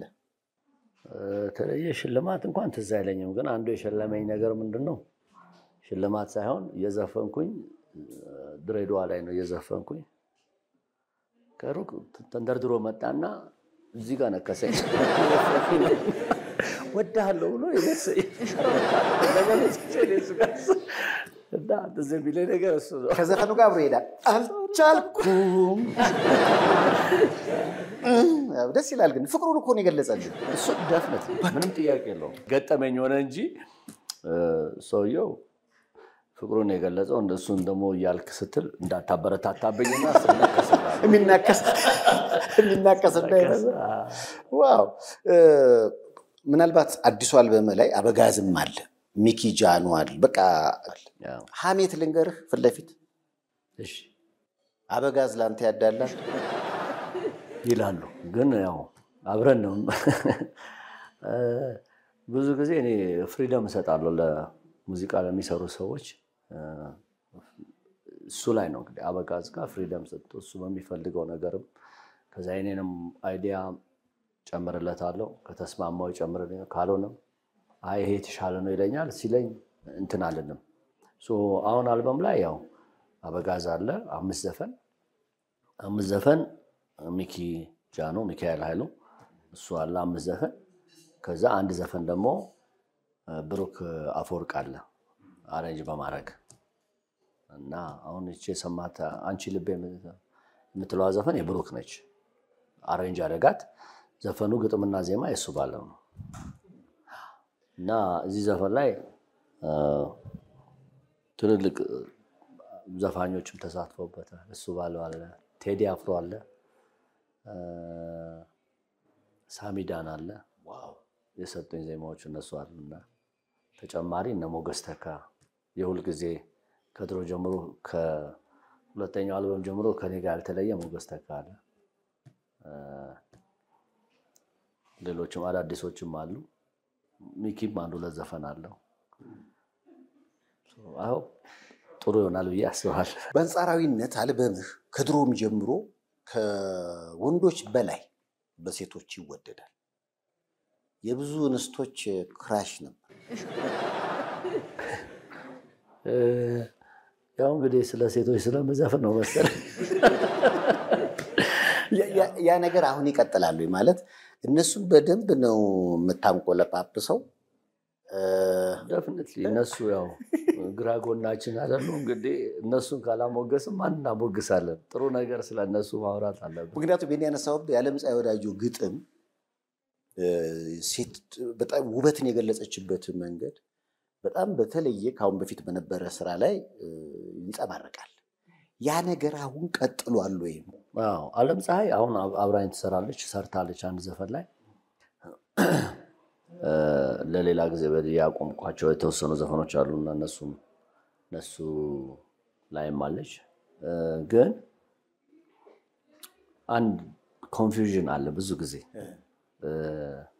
እሱ ምንድነው ቁንጅና የሚለው ዘፈን ብዙ ሰው የሚመስለው ዓለምፀሐይ ወዳጆ የጻፈችው ነው የሚመስለው እና ሴት ሆና እንዴት ስለ ሴት እንደዚህ ጻፈች የሚልም አለኝ ስለ ቁንጅና አገላለጽ። እና ዓለምፀሐይ በጣም ትልቅ ጸሐፊ ነች፣ ምንም ጥያቄ የለውም። እና ሁል ጊዜ አብራኛለች ነች። በጣም መወዳትና ማከብራት።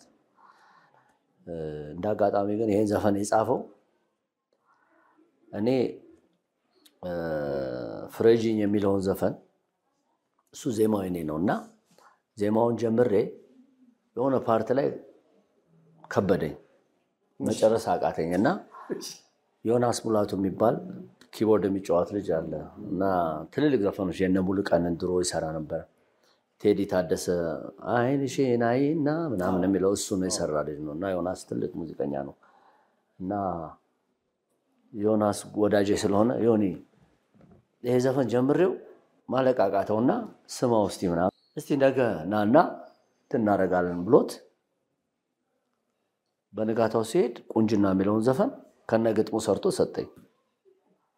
ከዛ ፍሬጂ የሚለውን ተውኩት። ቁንጅናና እንትን ብቻሽን የሚል ዘፈን 2 ዘፈን ሰጠኝ።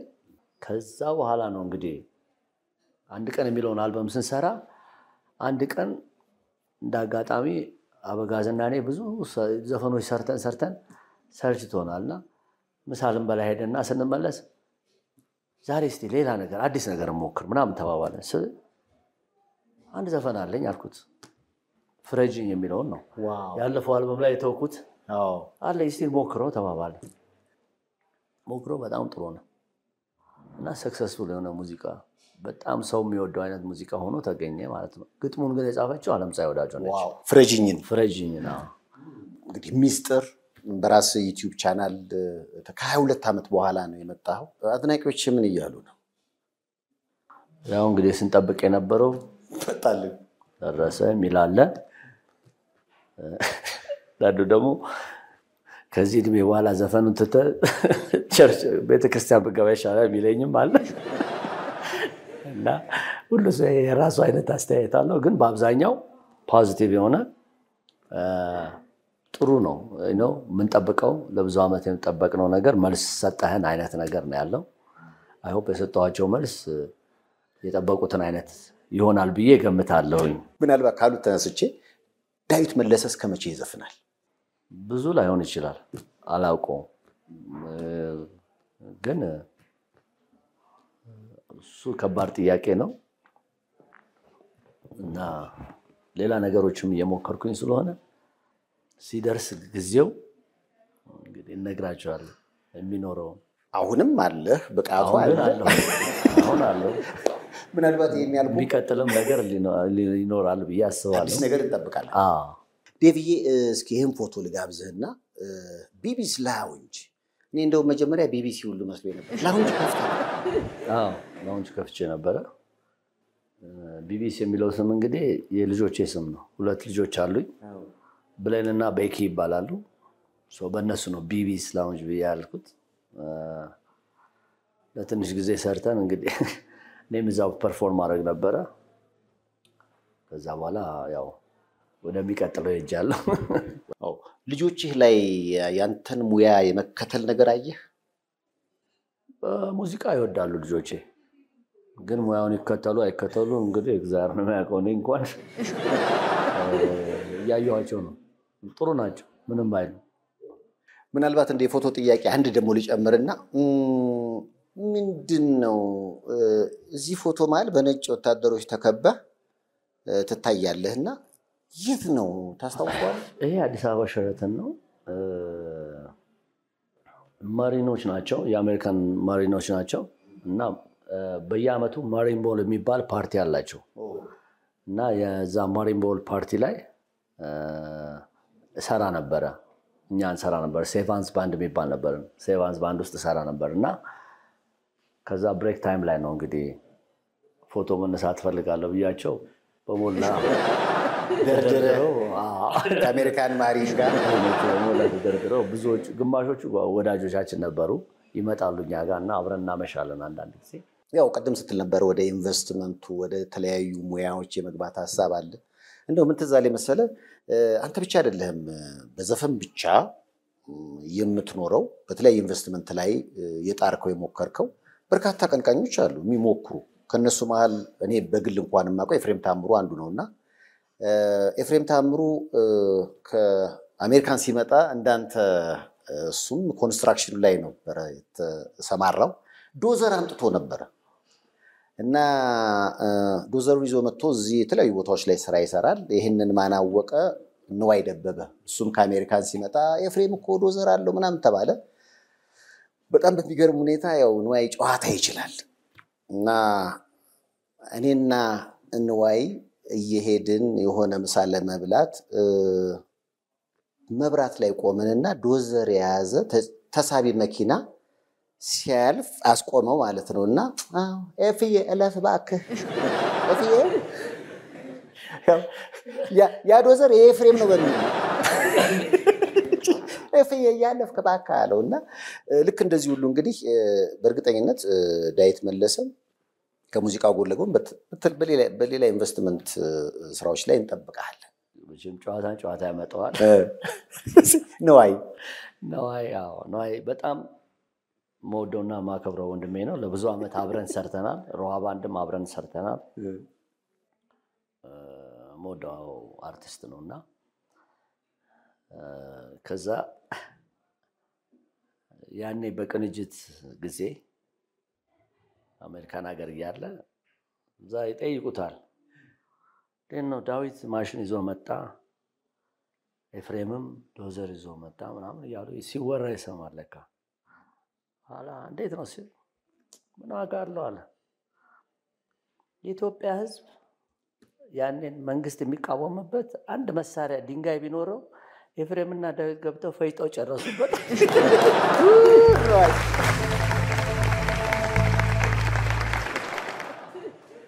ደስ የሚል እናንተ ህብረታችሁ ነው ማለት እኔ አሁን በሙዚቃው ህይወት ላይ ያለው መተባበር በጣም ደስ ይላል። አንዱ ለአንዱ አሁን ለምሳሌ በዚህ አልበም ዙሪያ ላይ እንኳን እነ ሸዋንዳኝ እነ ጆሲ በሙዚቃ ህይወት ውስጥ ያሉ ሰዎች ናቸው እኮ ላንተ ስኬት የሚተጉት። ይሄ በራሱ በጣም ደስ ይላል። ህብረታችሁ የሚያስቀና ነው። አሁን ለአንዳንዶች ላይመስል ይችላል እርስ በርስ ኢጎ ያለ ኦር ደግሞ አንዱ ባንዱ ላይ የማይደሰት ይመስላል እንጂ እውነቱን ለመናገር በድር አውቀዋለሁ። ምክንያቱም ትዝ ይለኛል ባለፈው አራራይ ድር ያ ሁሉ ዘፋኝ በቃ የሆነ ሌላ ሙያ ላይ ያለ ሰው አብሮ አንድ ወዳጄ መጥቶ ነበርና የምር ቀና ያ እንደ ደስታም ባለ ጊዜ ሰርግ ምናምን በሚኖር ጊዜ አይታ እንደሆነ ሁሉ ሙዚቀኛ ነው የሚመጣውና ለምሳሌ ጊታሪስቱ ጊታር እየሰራ ሌላኛው ይመጣል ያቀብለዋል። ምንም እንትን የለም። ዘፋኝም የዘፈነ መቀባበል ነውና ላይክ መተባበር አለ። በጣም ተባብረን ጥሩ ጊዜም በደስታም በሐዘንም ጊዜ አብረን እናሳልፋለንና ደስ ይላል። በአራራይ አማካኝነት ገንዘብ እንግዲህ ድሩ ያዋጣና ምግብ ይዘን እንመጣለን። ያንተ ለቅሶ በአጋጣሚ ለቅሶ አጋጥሞ ነበረ። የወንድሜ ለቅሶ ነው እና ያው ሳቅ ጨዋታው ሐዘን ለማስረሳት ደስ ይላልና የድሩ እንግዲህ ስራ አስኪያጅ ማን እንደሾመ አይታወቅም ታደለ ሮባ እና በአቻሪ አማካኝነት ምግብ መጣ በአገልግል እና አገልግሉ ያን ሁሉ ሰው ከአበላም በኋላ ተረፈ እና ማን ይውሰድ በሚለው ላይ የድሩ ዳኛ እኔ ነኝ ማን ሾመ? ከዛ እኔ ገባኛል ጥያቄ አነሳው። ከዛ በቃ ግድ የለም እሱ ይውሰዳልና ሁለት አገልግል ካንተ ለቅሶ ላይ ሁለት አገልግል በመኪና ጭኜ ቤት ገባው ማለት ነው። ከዛ ታደለ ሮባ በቀጣዩ ቀን እንግዶች አሉኝ የት ነህ አለኝ። የምን እንግዳ እንዴ? እንግዳ የትላንትናው የለቅሶ ቤቱ እንግዶች አሉ ደግሞ ሁለተኛና ሶስተኛ ያው አንድ ላይ ነው የምንኖረው እና በዚህ አጋጣሚ ብዙዎች ያገልግል እኔ ብቻ ወስጄ የበላው ነው የሚመስላቸው አይደል? በዛ አገልግል ታደለ ሮባ ሰዎች ጋብዞበታል ቤቴ ውስጥ። እኔ ትልቅ በደል የደረሰብኝ ሰው ነኝ። እኔ አልና ይሄ አጋጣሚ እንደው ከተገኘ ዴቭ እንግዲህ አዲስ አልበሙ ሚስጥር እጅግ በጣም ተወዶለታል። ሰማችሁት? የሰይፉ ቤቤስ እንግዳ ነው። ስቱዲዮ እንግዶች እየጠበቁን ነው። ከዴቭ ጋር ያደረግነው ልዩ ጨዋታ ይሄን ይመስላል ብለን ልንለያይ ነው። ዴቭዬ እርግጠኛ ነኝ ምስጋና አለ። ይሄን ስራ ስሰራ ብዙ ሰው ካጠገቤ ነበርና እንትና ለማለት ትንሽ ከባድ ነው። በጣም ብዙ ሰዎች በዜማ በግጥም በተለያዩ ነገሮች አሁንም ኦርጋናይዝ በማድረግ ማኔጅ በማድረግ እኔንም ስራ ተባበሩን። በፋይናንስም ብዙ የተባበሩን ሰዎች አሉና በጣም እግዚአብሔር ያክብልልኝ። በጣም አመሰግናለሁ። አመስግኑ ይቆጥያ። መቼም የሰው ልጅ በላይፍ በህይወት ውስጥ ስትኖር አፕስ ኤንድ ዳውንስ አሉት። አንዳንዴ ጥሩ ነው መጥፎና ብዙ ጓደኞች አብረውኝ ያሳለፉ አሉ። በችግር ጊዜ በደና ጊዜም ያሳለፉ ብዙ ጓደኞች አሉኝ እና እንደ ሐሙስ ግሩፕ የተለያየ ግሩፕ አለኝ። ይማና ግሩፕ የሚባል አለኝ። በጣም ወንድሞቼ ናቸው ማመሰግናቸው። አምስተርዳም ግሩፕ የሚባል አለ ደግሞ አምስተርዳም ያለ በጣም ብዙ ግሩፖች አሉ በጣም ብዙ እና ሁላችሁንም እግዚአብሔር ያክብራችሁ እግዚአብሔር ይስጣችሁ በጣም አመሰግናለሁ አብራችሁኝ ስላላችሁ ከዛ በተረፈ አድናቂዎቼ መላው ኢትዮጵያ ህዝብ በጣም አመሰግናለሁ ሀገራችንን ሰላም ያርግልን ቴንክ ዩ በጣም አመሰግናለሁ አዲስ አልበሙ ሚስጥር እጅግ በጣም ተወዶለታል በራሱ ዩቲዩብ ቻናል ዳዊት መለሰ ዩቲዩብ ቻናል ላይ ገብታችሁ ተደሰቱበት ዴቭ እንግዲህ ረጅም እድሜ ከጤንነት ጋር ይስጠው ተመኙለት በእናታችሁ ከ22 ዓመት በኋላ ነው እንግዲህ የተገናኘ ነው በአዲስ አልበም ቀጣዩ እንደዚህ እንደማይረዝም ተስፋ አደርጋለሁ አደራ አሁን 22 አንደኛውን ሁለት አንሳና እሺ ከሁለት ዓመት በኋላ የተረፈ ብዙ ዘፈን አለ ሲባል ስለሰማው በጣም ብዙ ከሁለት ዓመት በኋላ እንግዲህ አድናቂዎቹን እያዝናና አሁንም ዴቭ እንደተወደደ ከሙሉ ጣዕሙ ጋር አለ በአዲስ አልበሙም አድናቂዎቹ እንደጠበቅነው ከጠበቅነው በላይ ነው ብለው ምስክርነት ሰጥቷል እኔም ወድጄዋለሁ በራሱ ዩቲዩብ ቻናል ላይ ገብታችሁ እናንተም ተደሰቱ በስራ የደከማ አእምሮን ፈታ ለማድረግ ማን እንደ ዴቭ ተደሰቱበት የሰይፉ በኢቢኤስ እንግዳ ነበር ዴቭ እንዴት ነበር ዴቭ መጀመሪያ በስቱዲዮ ደግሞ ሌሎች እንግዶች ይጠብቁናል ወደዛ አመራለው ዴቭ መልካም እድል ብያለሁ እወድሃለሁ አከብራለሁ ኑርልኝ ዴቭዬ ግባ ተመልካቾች በኋላ እንመለሳለን